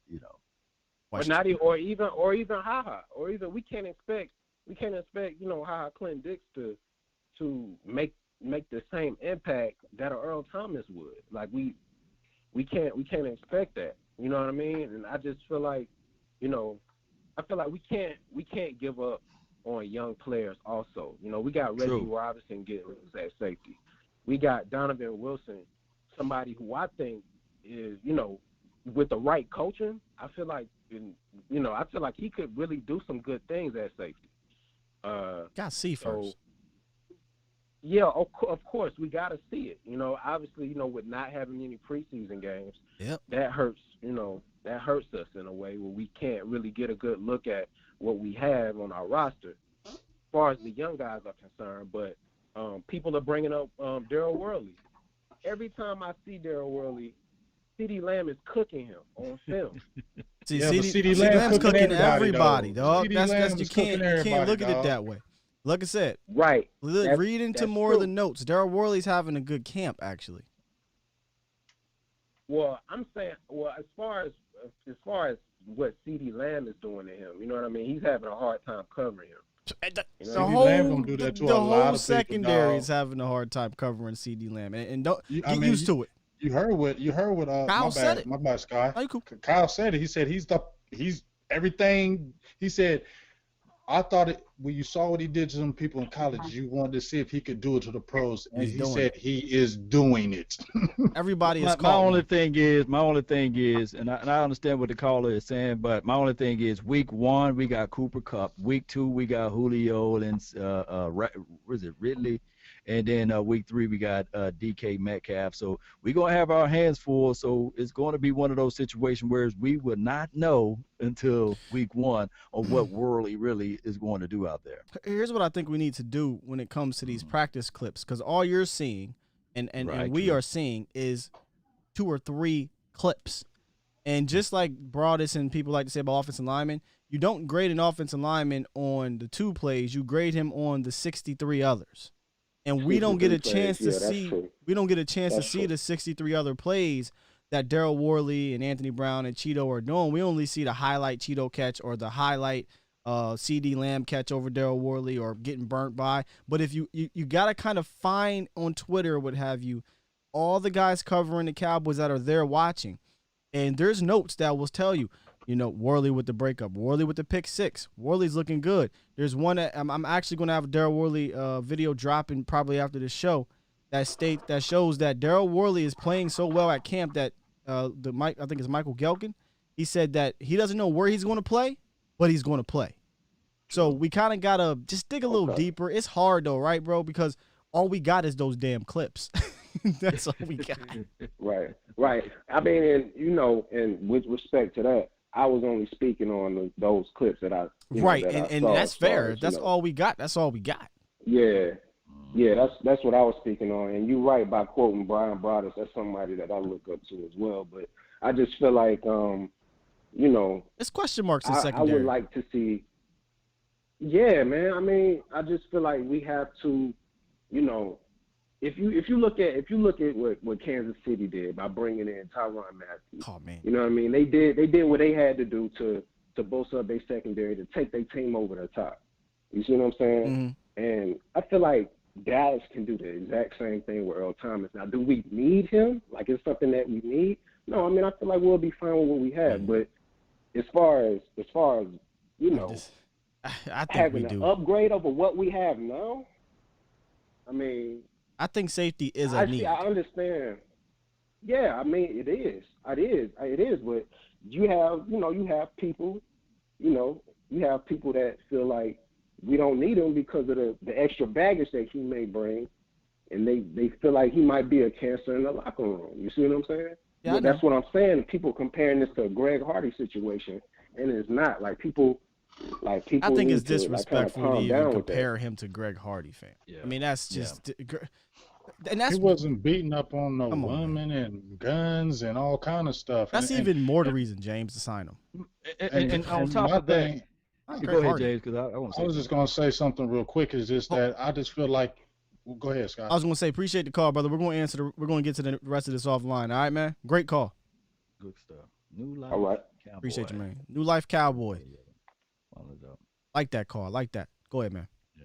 I was just going to say, man, this is just my opinion, that do we really think that the locker room would say no to Earl? No, I don't. When you're inside of a locker room, they don't act like the media. They don't act like the people outside the locker room. They're like, what's up, dog? Let's try to make this happen. And this man has always wanted to play for the Dallas Cowboys. He's still 31 years old, so he still has some years left to play. Do we really think that he's going to, in 1 year, if he takes a 1 year deal, he's going to act up and mess up with McCarthy and all this other stuff and wreck everything? I really hard for me to believe that him coming to the Cowboys.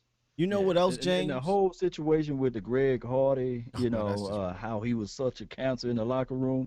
Pretty much, if everybody like what we see out of D-Law and those boys, you can really say, well, hey, Greg Hardy was right there helping him out and also helping out the other guy, was it Randy Gregory? Let me tell you something. And also, hey, I would have been mad just like Greg Hardy too, slapping the clipboard out of the that was the only hand. thing that you can argue was a locker room thing with Greg. But the Greg Hardy situation was bad in the sense of he should have never low key been on the team given what he allegedly did. I don't even know if it's allegedly anymore, but he allegedly did. It was just that was messy, fam. Like that was crazy. But he came on the team and Somebody on Twitter was like, man, yeah, that was such a disaster. I would never forgive Greg Hardy for what he did. He destroyed our season. I'm sitting here like, did you even watch 2015? So Brandon Wheaton, Kellen Moore, and Matt Castle didn't destroy our season? Our defense was actually pretty good that year. And Greg Hardy had 6 sacks. So, Feel me? Here's what I don't like, okay? And this is why I think as I don't call us media people, right? But as bloggers, Cowboys, people that cover the Cowboys, we have to give both sides. We are pro Earl, but I've always said if they dig deep and they realize Earl Thomas's background, his situation is too much, I'm okay with that because at the very least they dug deep and they said, you know what, we would love to have him, but we just can't risk what's going on with him mentally or what have you. It's not working out. However, what is irresponsible of us in the media is to constantly throw out all the negative parts of getting Earl Thomas, which is just the whole locker room thing, right? Because it ain't on the field. It's irresponsible to not talk about what he could potentially bring to the team if you're going to go all the way negative, I don't want to hear what you're going to say. If you're all the way positive, I really want to hear what you want to say either. But you got to give me both sides of the point. You got to give me both sides of the field. Good stuff right there. Okay, so Earl Thomas, he has the issues going on right now. He didn't fit in that Baltimore locker room. That can be a risk if you bring him into a situation that the locker room chemistry is this and that. But like I said last night, how confident are you about the real locker room chemistry when it's a ton of new players and a ton of new coaches? That chemistry is still being developed. So you talk about the negative, let's talk about the positive. Earl Thomas is one of the highest rated safeties in 2019. Earl Thomas gave up, listen, this is no joke, the last 6 games, he gave up less than 20 yards when targeted. He gave up, I believe, less than 15 or 20 catches on the season. On the season, Law and James. He was still an elite cover safety. Earl Thomas went to a defense that utilized him more like a Jamal Adams. So when people look at his production and they say, well, his production's down, well, he was used differently. But when you look at the analytics, his coverage skills were still great because he is a cover safety. And what are we doing here in Dallas? We're playing more coverage. So if you're going to hit us with all the negative parts of it, be fair and tell us if you add Earl, what he could bring to the team. That's all. Yeah. You can throw your Blue bomb. Blue bomb. Just throw that thing. Let's get a caller here. All right, look, Jess, we're gonna try this again. We're gonna try it again, but I'm telling you. All right, Jess, you are on. You good? There you go. You there? Come on, Jay. Hello. Going once. Going twice. So to 580. 580. What it is, what it do? Hey, how you guys doing? We're good, man. Having a great show. Yes, sir. That's an awesome show. Thanks, brother. I was just wondering. I got a couple questions. I was just wondering. Do y'all think we have any Pro Bowlers at the corner position, possibly? Pro Bowlers. I'd say no. Pro Bowlers from where? At corner. At corner. I don't think so. That was quick for me.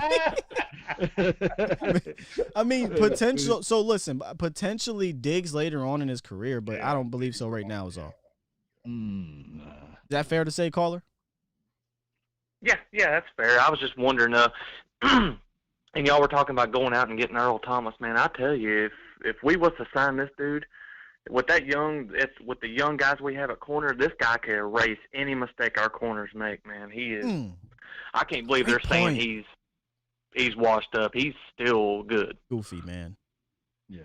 Can't believe Chris Sims said he was a. What did he say? He was what? Middle of the pack, and Dallas had better. And if you know, hold on, he said Dallas has better. Yes, he said Dallas had better, and that he'll just be waiting for a call. I'm just gonna calm myself. Kavanaugh said, "What?" Kavanaugh went in there and ripped him, dog. Yeah. Are you kidding me? Chris Sims he said he's 100% better than Ha and Thompson. He said he's 100% better. Chris Sims be coming with the shock jock. Anyway, go ahead, caller. Shock jock. But man, that's really all I got. I just wanted to say something to you, Sky. How about them Lakers, man? How about them, baby? Oh, hold on, because I got it. That's all I got, guys. Let's go Lakers, go Cowboys. So yes, sir. We go. yeah. Vach is in the building. Vach, yes, we brought up Earl because the caller brought up Earl, and we brought up the fair points of it. We know you don't want Earl. Your team toxic defensive end, but you don't want the toxic, safety. We get it. The whole point of talking about Earl, like I said, though, was to explore the negatives and the positives of Earl Thomas. All right, so when they see Darian Thompson or C.J. Goodwin out there, I'm like, okay. Well, apparently we, I don't know, man. You already heard my spiel on the safety situation, man. We be acting like we good at safety every damn year, and every damn year we're begging to go get a safety. We got Jeff Heath. We got J.J. Wilcox. We okay? I don't know, brother. I don't know. I'm about to say 2 dime, like 9 dime. 2 dime, huh? 210. What up, man? Davis. What it look like, what it feel like. What it is, what it do.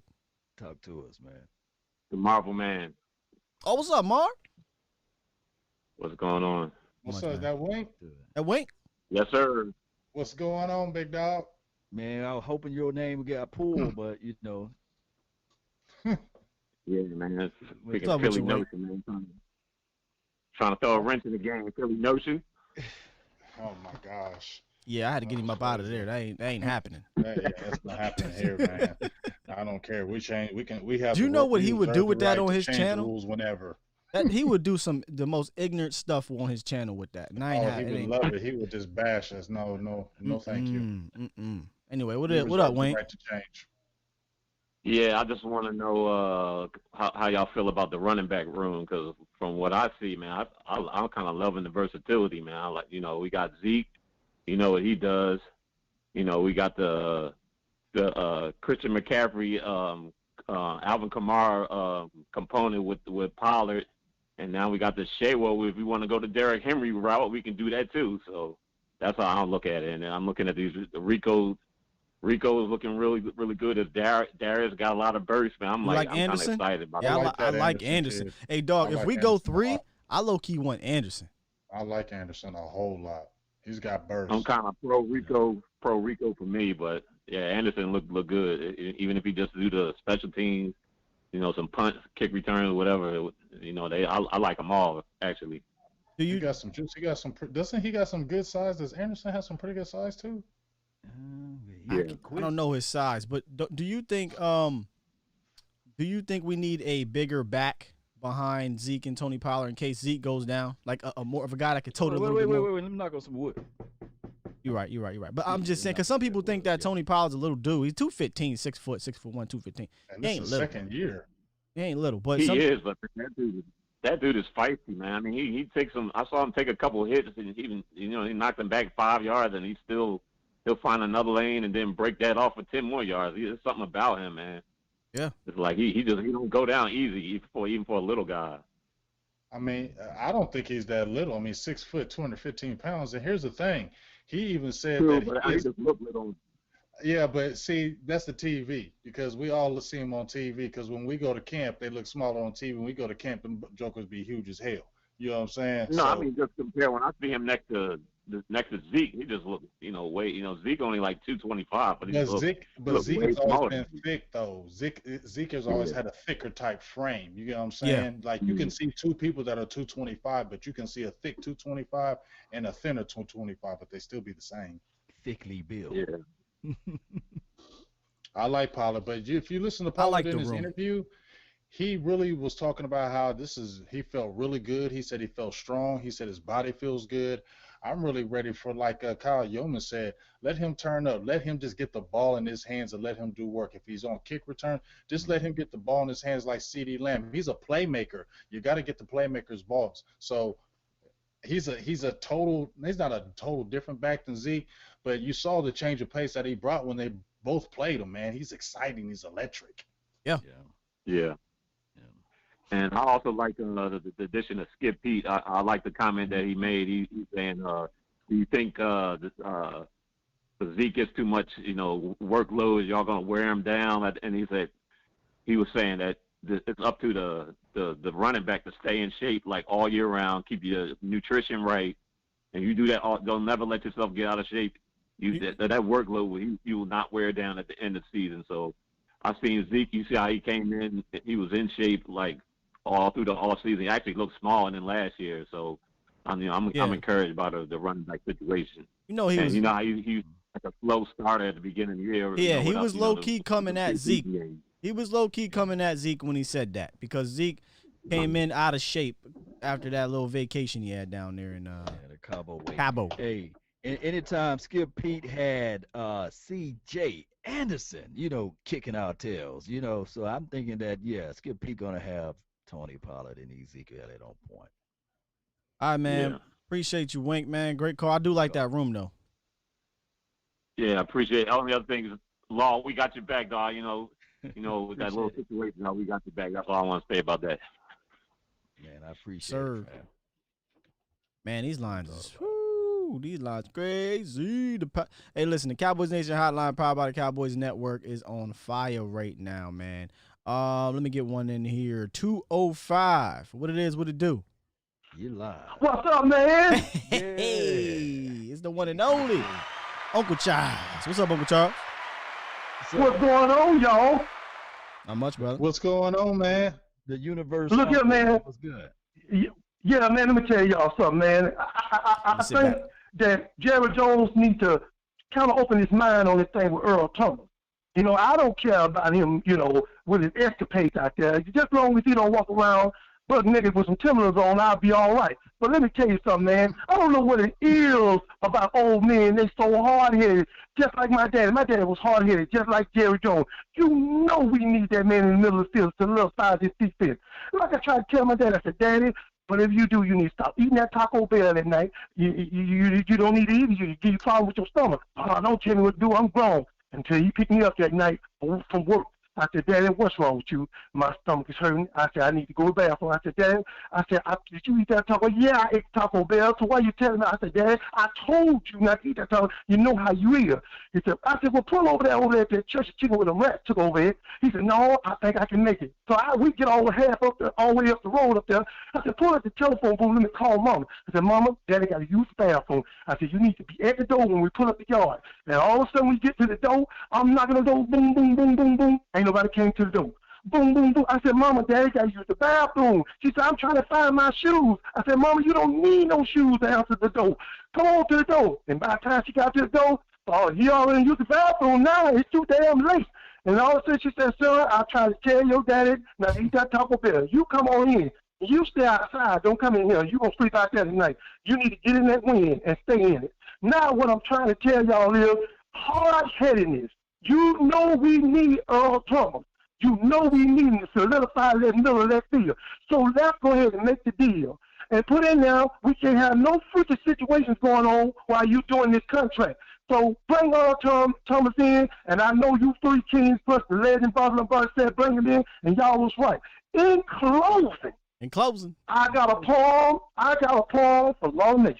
Okay. I had this in my spirit all night, and I got it ready because I'm going to say Big Game James for later. Here come Law Nation, the man with the plan. Here come Law Nation with the world in his hand. So don't fret or don't fight, because Law Nation going to put you to bed tonight. So come on in, my friend. It ain't no sin. We're talking Super Bowl to the very end. Law Nation, make your damn donation. Thank y'all, man. I love y'all, man. I appreciate y'all, brothers. And I will say hello to all my brothers and sisters, man. And I love y'all, bro. Like you all. Y'all too, man. Oh, man. Yes, sir. Yes, sir. Stu was saying Dolomite. That is Dolomite. Man, Dolomite is my name. Yo, he said Law Nation, make your donation. Oh, man. Got the best, man. Y'all should all drop a donation, somebody, just to holler for that one. For that one. Holla. Yes, indeed. So, listen, hey, man. he was right. Don't eat that Taco Bell at night. You know what I'm saying? Yeah, because that ain't even really Mexican food. No, I don't know what that is. He right, man. Listen, they know damn well we need Earl. It ain't even a matter of the talent needing him. Like I said, I just think they got to look and see what's going on because again, from what we hear, he's sitting and waiting for Dallas. I think it's a thorough investigation going on here. I think we cannot look at Earl Thomas's numbers on the surface and be like, oh, he only had 2 interceptions. What? No, you have to dig deeper. He had a sack now. Yeah, 2 sacks. He was blitzed more times last year than he ever was blitzed combined in Seattle the last 3 years. Okay, he was used differently. 100. Huh? He was a top 100.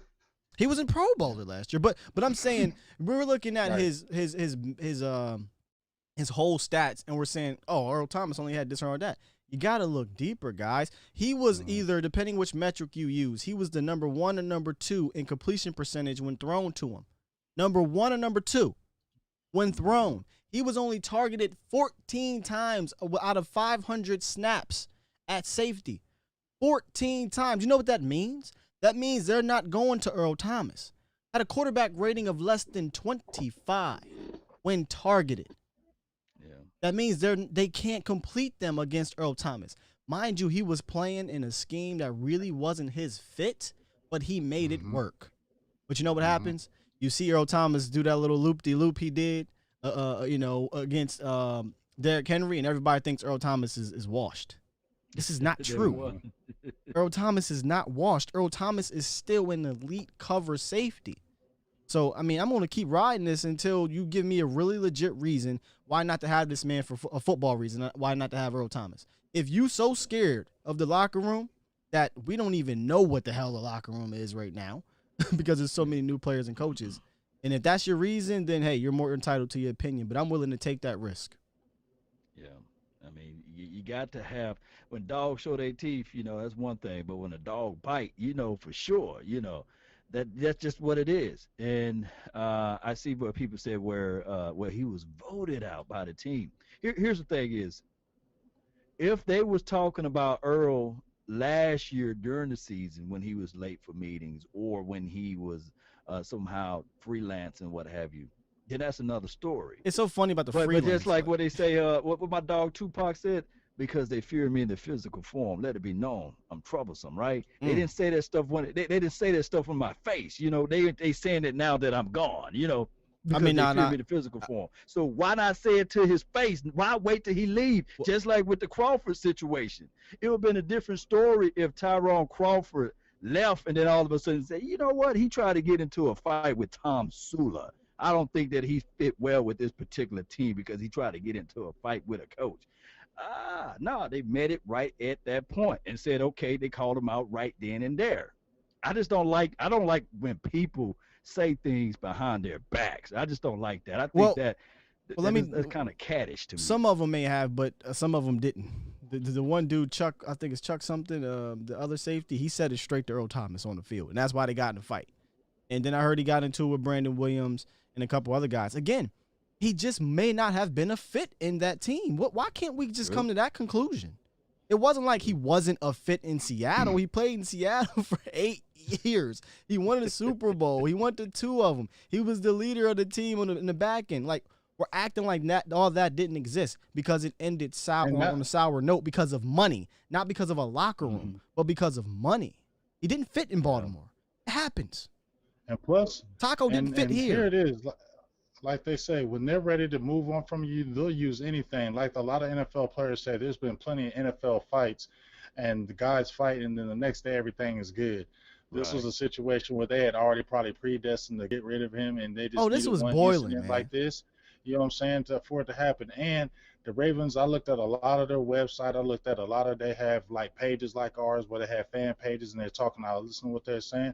They're really pushing these young guys. They really wanted these young guys to get on the field. So when they really want these young guys to get on the field, the old man is gone. I like Deshaun Elliott. I like was it Tony Jefferson? I like those guys though. Over there in Ravens. Jay, why you want me to stop, Jay? Yeah. But it is what it is, man. We'll sit back. That's okay. We'll roll out the Darian Thompson, and we'll roll out what we're the going to do. But when stuff happens, don't come back to us and be like, well, why he getting blown in coverage up the middle of the field? Why he had inside leverage and forced the guy on the outside anyway? Hey, I don't want to see that stuff. And I know it's different coaches, but come on, you can't sell me. I don't know how people can really buy the Darian Thompson situation, but if they want to sell it to us, I love the Cowboys. The team Cowboys, I'll purchase it then. Here's Darian Thompson all the way, 23, baby. Here's what I'm hoping. I'm hoping Xavier Woods can lessen the blow. I hope he takes that next step because he has the athletic ability, right? So I'm hoping he becomes that playmaker he was at Louisiana Tech. Well, last year during this time, you remember, and the good Lord bless me with good memory. There was a guy named Gal Brandt. He said that, hey, Xavier Woods will have a come-out year last year. He said that he's turning the corner, and last year will be his year. I'm waiting because last I seen, and I love Woods. I love what he brings to the table, but he wanted to play volleyball with the football against the Philadelphia Eagles. Y'all remember that? Hey, Carson Wentz gave him the ball. He said, here you go. It's touchdown. What he did with the ball. I just got one question for the Earl Thomas detractors here. Just a question. Do you not want Earl Thomas because on the field, or is it because of the locker room? If it's a locker room, say that. But please don't try to tell me Earl Thomas would not come on this field and improve the Cowboys. Please don't do that. Please don't. Please don't do that. But if you're scared that he's going to destroy the locker room, he's gonna be Antonio Brown or something, then just say that. Just say that, and I'll let you know. You got your opinions, right? But if you're going to tell me Earl ain't good, I'll just chew you up. Please call in. Y'all know how I do. Both of them. Oh, Jay, you tripping. Call in, Jay. Call in, please. Call. He said he ain't good. I tell you what, I want people to go back and look at the time, because I know people look at the stat and say, well, he only had 2. Well, look at the time and the down and out distance. He really had 3, and one of them got called back, but whatever. Yeah. Man, if you look at his numbers across the board, especially on Pro Football Focus, my God, they're amazing. They're amazing. They're still really, really good. They're still really, really being good. Fed this media or something. I don't know, man. I really, truly don't know. If you're saying a dude is not good no more, what the hell are you watching? Yeah, I don't know. I don't know, man. Oh, pull up Woods versus Thomas last year. Are you kidding me right now? Are you kidding me right now, dog? You said who? I watched Xavier Woods drop 4 picks last year. I watched Xavier Woods miss so many crucial tackles last year. And I'm not saying Xavier Woods is bad, y'all. I think Xavier Woods has the potential to take the next step. But I've watched Xavier Woods be a middling player to above average player for the last 3 years. Earl Thomas is elite. Don't give me Xavier Woods as Earl Thomas. Are you kidding me right now? If anything, Earl Thomas is going to help out Xavier Woods and make him better if them two play together. Oh, yeah, I would love it. That's a great combo. Let's really look at that. Let's say that again. Earl Thomas, Xavier Woods. I think that makes a great combo. I'm getting 870. Please save me. Because you're going to have me going off. 870, you there? Who was this? Hello? Yep, you there, man. You're live. Hey, guys, how's it going? Oh my God, I'm sorry. Go ahead. I'm sorry. We got breaking news. Holy hell! Did we sign him? No. This is basketball news, man. Oh. NBA is over for the Lakers and Clippers, which means it's over. They canceled the NBA. Shut the league down. They boycotting the rest of the year. Holy shit! Wow. That is something we will be talking about. Sorry, caller, but that's big news. I'm a Laker fan and basketball fan. And it's okay. Go ahead, caller. All right, fellas, how's it going? Oh, good. How's it going, fellas? Good, man. Yeah. I had talked with Law. I think it was Saturday, and we were talking about Earl Thomas. And the thing about it is that I was on the fence at first, and then I thought about the time when we'd gotten Charles Haley. He had a reputation with the 49ers. I mean, you think Earl Thomas thing is something. I mean, there was a rumor that he had actually urinated on one of the guy's legs, one of the defensive ends, and that was the last straw. Yep.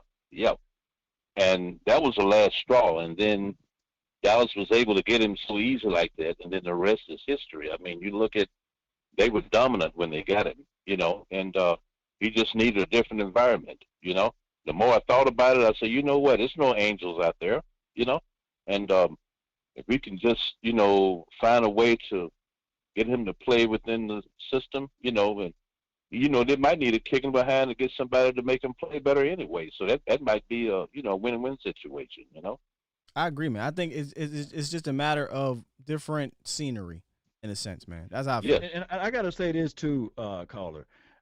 I've seen so many people say, well, it didn't work out with the Seattle Seahawks and the Ravens, and those two organizations within the last 5 years or so been the best organization the NFL have seen as it relates to collecting talent.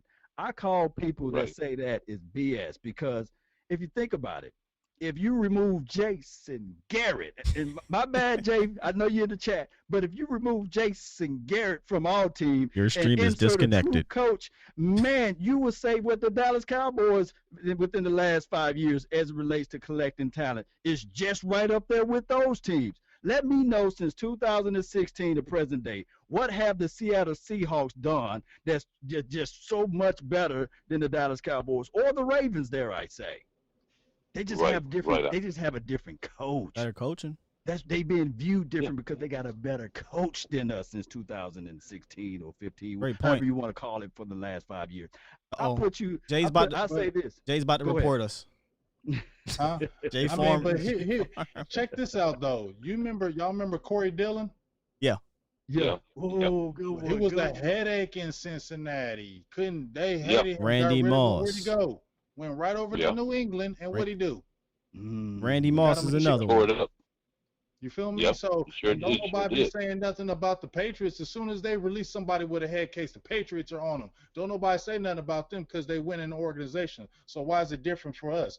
If this man can still play, which he can, Jerry, I told you we had to talk, and I was like, I don't know about them problems. But then when he came and they released him, like, I don't give a hell. I'm trying to win a championship. Get this man on the team. Forget all that, man. We trying to win the championship or not? Are we trying to get to the ship or not? Are we going to sit there and say, let's get 2021 or 2022? No, it's 2020. It's time to get it now. If this man's available, let's make championship teams make these moves, period.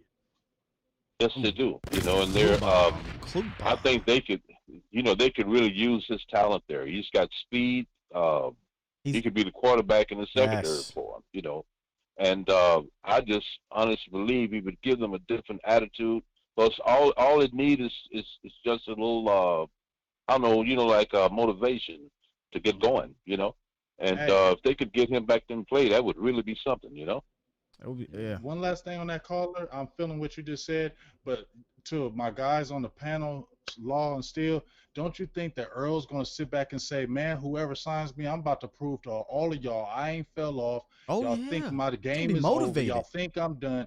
Earl is the type of dude that is motivated on that type of thing. So you think you're going to get a weak Earl or a motivated Earl? I think you're going to get a highly motivated Earl to shut the whole league up and let them know I'm still here.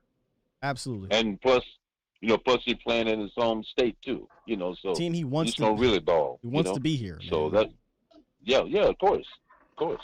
So hey, well, look, I know you got other callers and everything, and only a few. It's been a pleasure, fellas, and I'll be talking with you soon. Thank you, sir. Hey, appreciate you. Great call. All right. Man, it was something I wanted to say. I wanted to get to this question. Shout out to a couple donations over here, man. I haven't been able to get to y'all. Appreciate the donations. Armaro says, I'm sorry if I said that wrong. Amaro says Dallas is facing the Rams, Falcons, Seahawks, Cardinals, Ravens, and Niners. Some high-profile offenses. Wins with ET and wins without ET. What do you think? Like, can we beat them with or without? I think we can win. Like I said it so many times. With the safeties we have, we can win. We can beat teams. We can be a 10-6, 11-5 team. I've thought that. I cannot sit here and say we're a Super Bowl team. We're gonna win the Super Bowl. I know a lot of people love to say, "Oh, we're gonna win the Super Bowl." Dog, now you're being a fan, which is cool, but I'm trying to be objective here. I got to see more before I'd be like, we're a Super Bowl team. Now, Earl Thomas would definitely help us get to that because what is one of the things that we're missing, y'all? Safety. Yeah. Let me ask you this. How many games did the Kansas City Chiefs win last year? Well, 12. 12. Do they win 12 games without the Honey Badger? I think they can still win 11 to 12 games without the Honey Badger, right? Yeah, but do they win the Super Bowl? And that could have been the same talk track with the Ravens. How many games did they win last year? 13. I think that they can still win 12 or 13 games without the guy that we're talking about now, Earl Thomas. It's not the one player that makes you win games. Like you get the guy, we going to the Super Bowl. And that's not what we're trying to say here. But when it gets to a pinch in the Super Bowl or in the playoff game, give me that guy, that experience. I say all the time, a new broom can sweep the floor, which is good, but that old broom can get the corners. And when you think about it, that Earl Thomas, when he played against teams that he used to play for, like he played against the Seattle Sea Chickens, he showed up that game. He was there. What did he do to Dallas? Made his presence. Yeah, and with the Dallas situation, when we was coy with it, hey, he showed up that game. Although people fail to realize Ezekiel Elliott was the first guy to give him that stiffy. You know that stiff form Ezekiel Elliott gave a good old Earl Thomas, you know? I remember that Just damn like, fumble he did. Yeah, true that too. So. There's a lot of moving parts with this, but what I'm trying to say is, look, we got a team right now. I don't care how you try to sell it or how you try to cut it up. brick it up or put it out there to sell or resell or what have you. Darian Thompson, man, come on, fam. I was just about to say, no, Law. When it comes to these plays you talking about, no, everybody's cool with just rolling out Darian Thompson.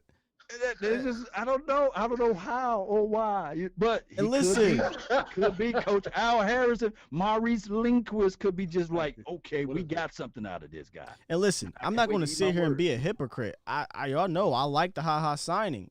I'm really weirdly concerned about what's going on in camp with him because I feel like we're getting mixed emotions. Like, is he okay? Is he not okay? Like, what's going on?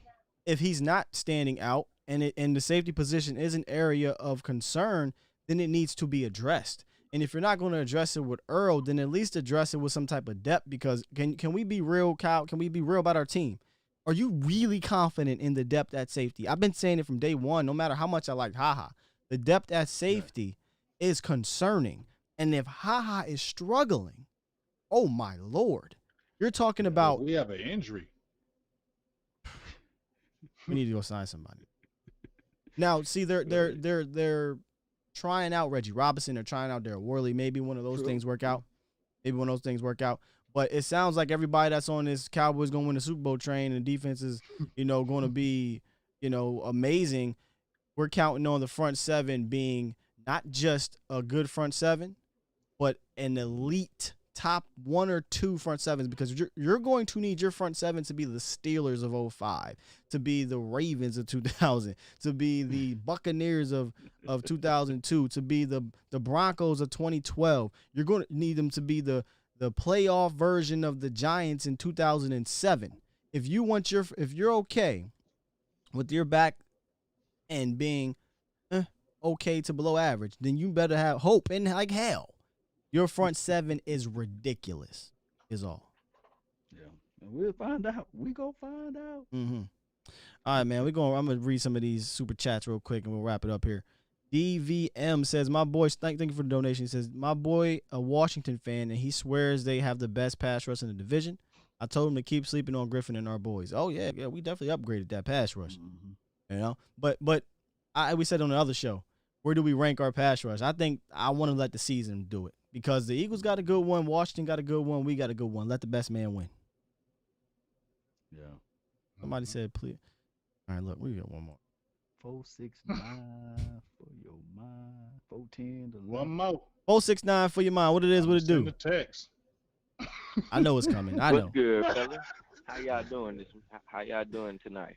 We're good, man. Having a nice little heated debate here, man. Good heat though. Yeah, that's what's up. This is Kobe. As you probably seen from the comments, this is Kobe.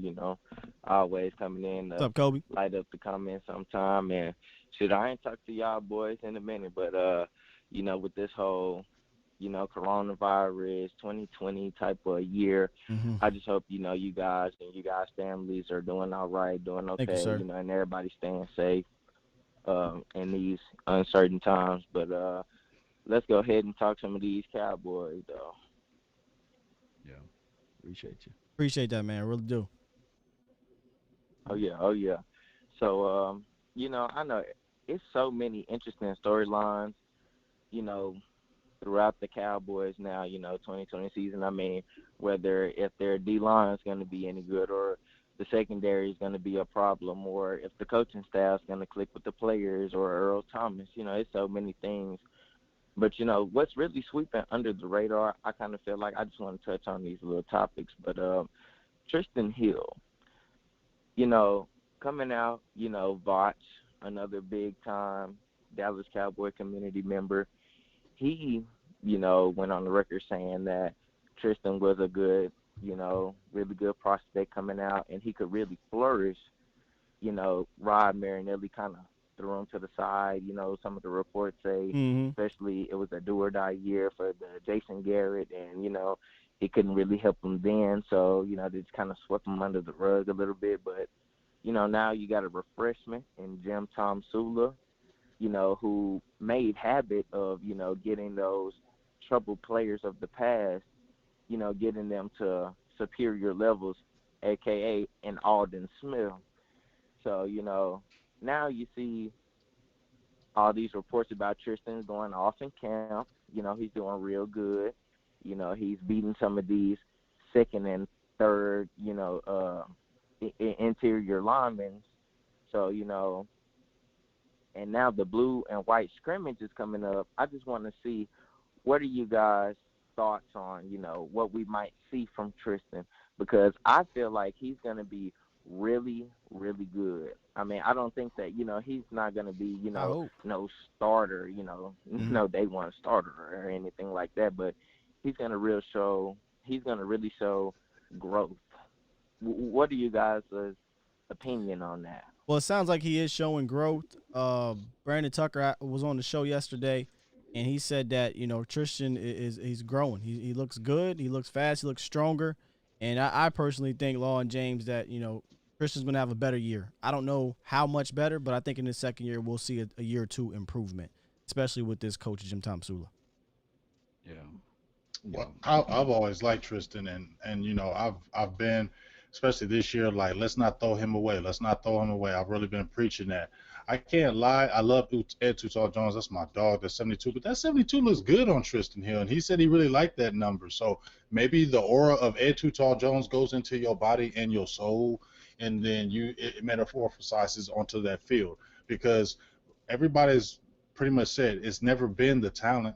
It's just been upstairs. And then just like Scott said, Brandon Tucker, he's a guy that really works with these guys. He had nothing but a glowing reviews for him. And we've seen a little bit of it a little bit last year, and I think he may not be a starter, but I think he's going to be an integral piece, and I think he's going to surprise a lot of people, and I really love to see what he's going to do in the future, because I think he's going to be a piece for the Cowboys to keep. Facts. Yeah.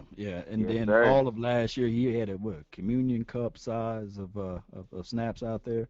So hopefully he'll get a bigger doses this year, and we'll see what his grain of salt is worth. And so we'll see. Yeah, it was before we heard, you know, camp and we heard the trainers and we heard the coaches, it was a little skeptical. I wasn't sure if he was going, you know, be around via trade or something, but it sounds good. It sounds like he's more mature, because it's never been a talent thing. It's always been up in between his ears. So it sounds like he's going to be all right, man. Great call, brother. Exactly.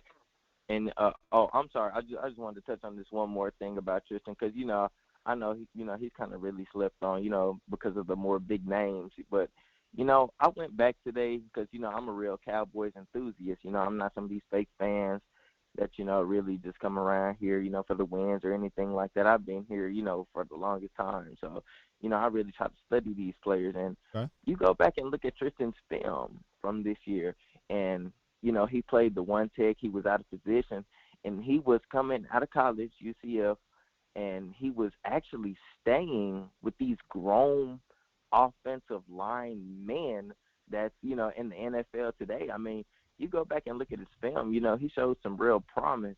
And now they say he's coming into the year head focused. He's always asking questions, you know, things that he wasn't doing his rookie year. You know, he didn't really show any initiative.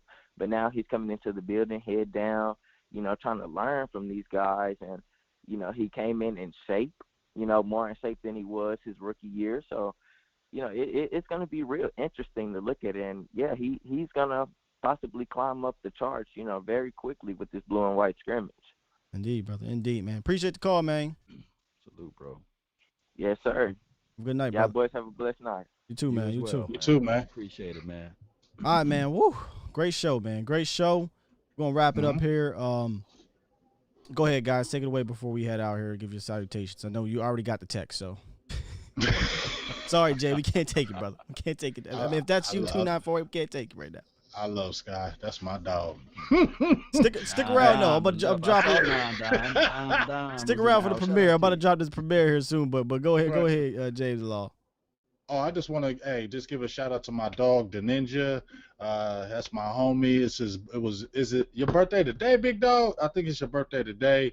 Happy birthday to you. Appreciate you. Been a great supporter from the short time we met and been a good friend already. Had a lot of good talk. So shout out to you, birthday. Shout out to you. You know you got your shirt coming. Shout out to Flor Perrier, his hat. I got you. It'll be there Friday, and that's a dope ass hat that you got. And just shout out to all the members and the mods for Silver and Blue Nation, Big Game James, and just thank you for all the love y'all been showing, and continue to support and get stronger, because the season's about to be here, and we really about to wreck shit. Yes, sir. Man. That's good stuff, man. And appreciate everybody, man, for watching this stream and supporting this channel and participating. We're gonna have another giveaway. We're gonna start it up. Next week, Sky? Yeah, next week. We'll try to do them as much as we can throughout the week. Throughout the week. So or weekly, I should say. Young Wilson, man, don't forget to hit me up so I can get your address so we can send that out to you. And I really appreciate everybody for tuning in to this thing. Let's continue to grind. Let's continue to shine, Cowboy Nation. I had something that I was going to say and put out there, but it's stuck in my mind, so I can't pull it out right now. But maybe I'll do it a little later. All good, man. Appreciate everybody in the chat, man, all the donations, all the new members. Thank you for rocking out with us. We may have a special one for you next Tuesday, so just keep your ears and eyes open. And Sunday, the play-by-play, we'll have that rocking, right? For the blue-white scrimmage. So y'all know the damn thing. That's gonna be hype. And I just wanted to say this right quick, Sky. Cowboy Nation, it's good that we have different opinions, because that's just what it is. You know, this doesn't mean that we right or wrong. That's just how it goes. So look at it in those perspectives. It's good that we can speak our mind and spit our voices out there. And hey, that's what makes a family a family. Everybody might not think Auntie Shirley cooked the best spaghetti, right? Indeed, man. Indeed. All right, guys, let's get up out of here, man. Make sure y'all get the early premiere of the Throwback Thursday, dropping right now. Head on over, man. Head on over. Rock out with us, man.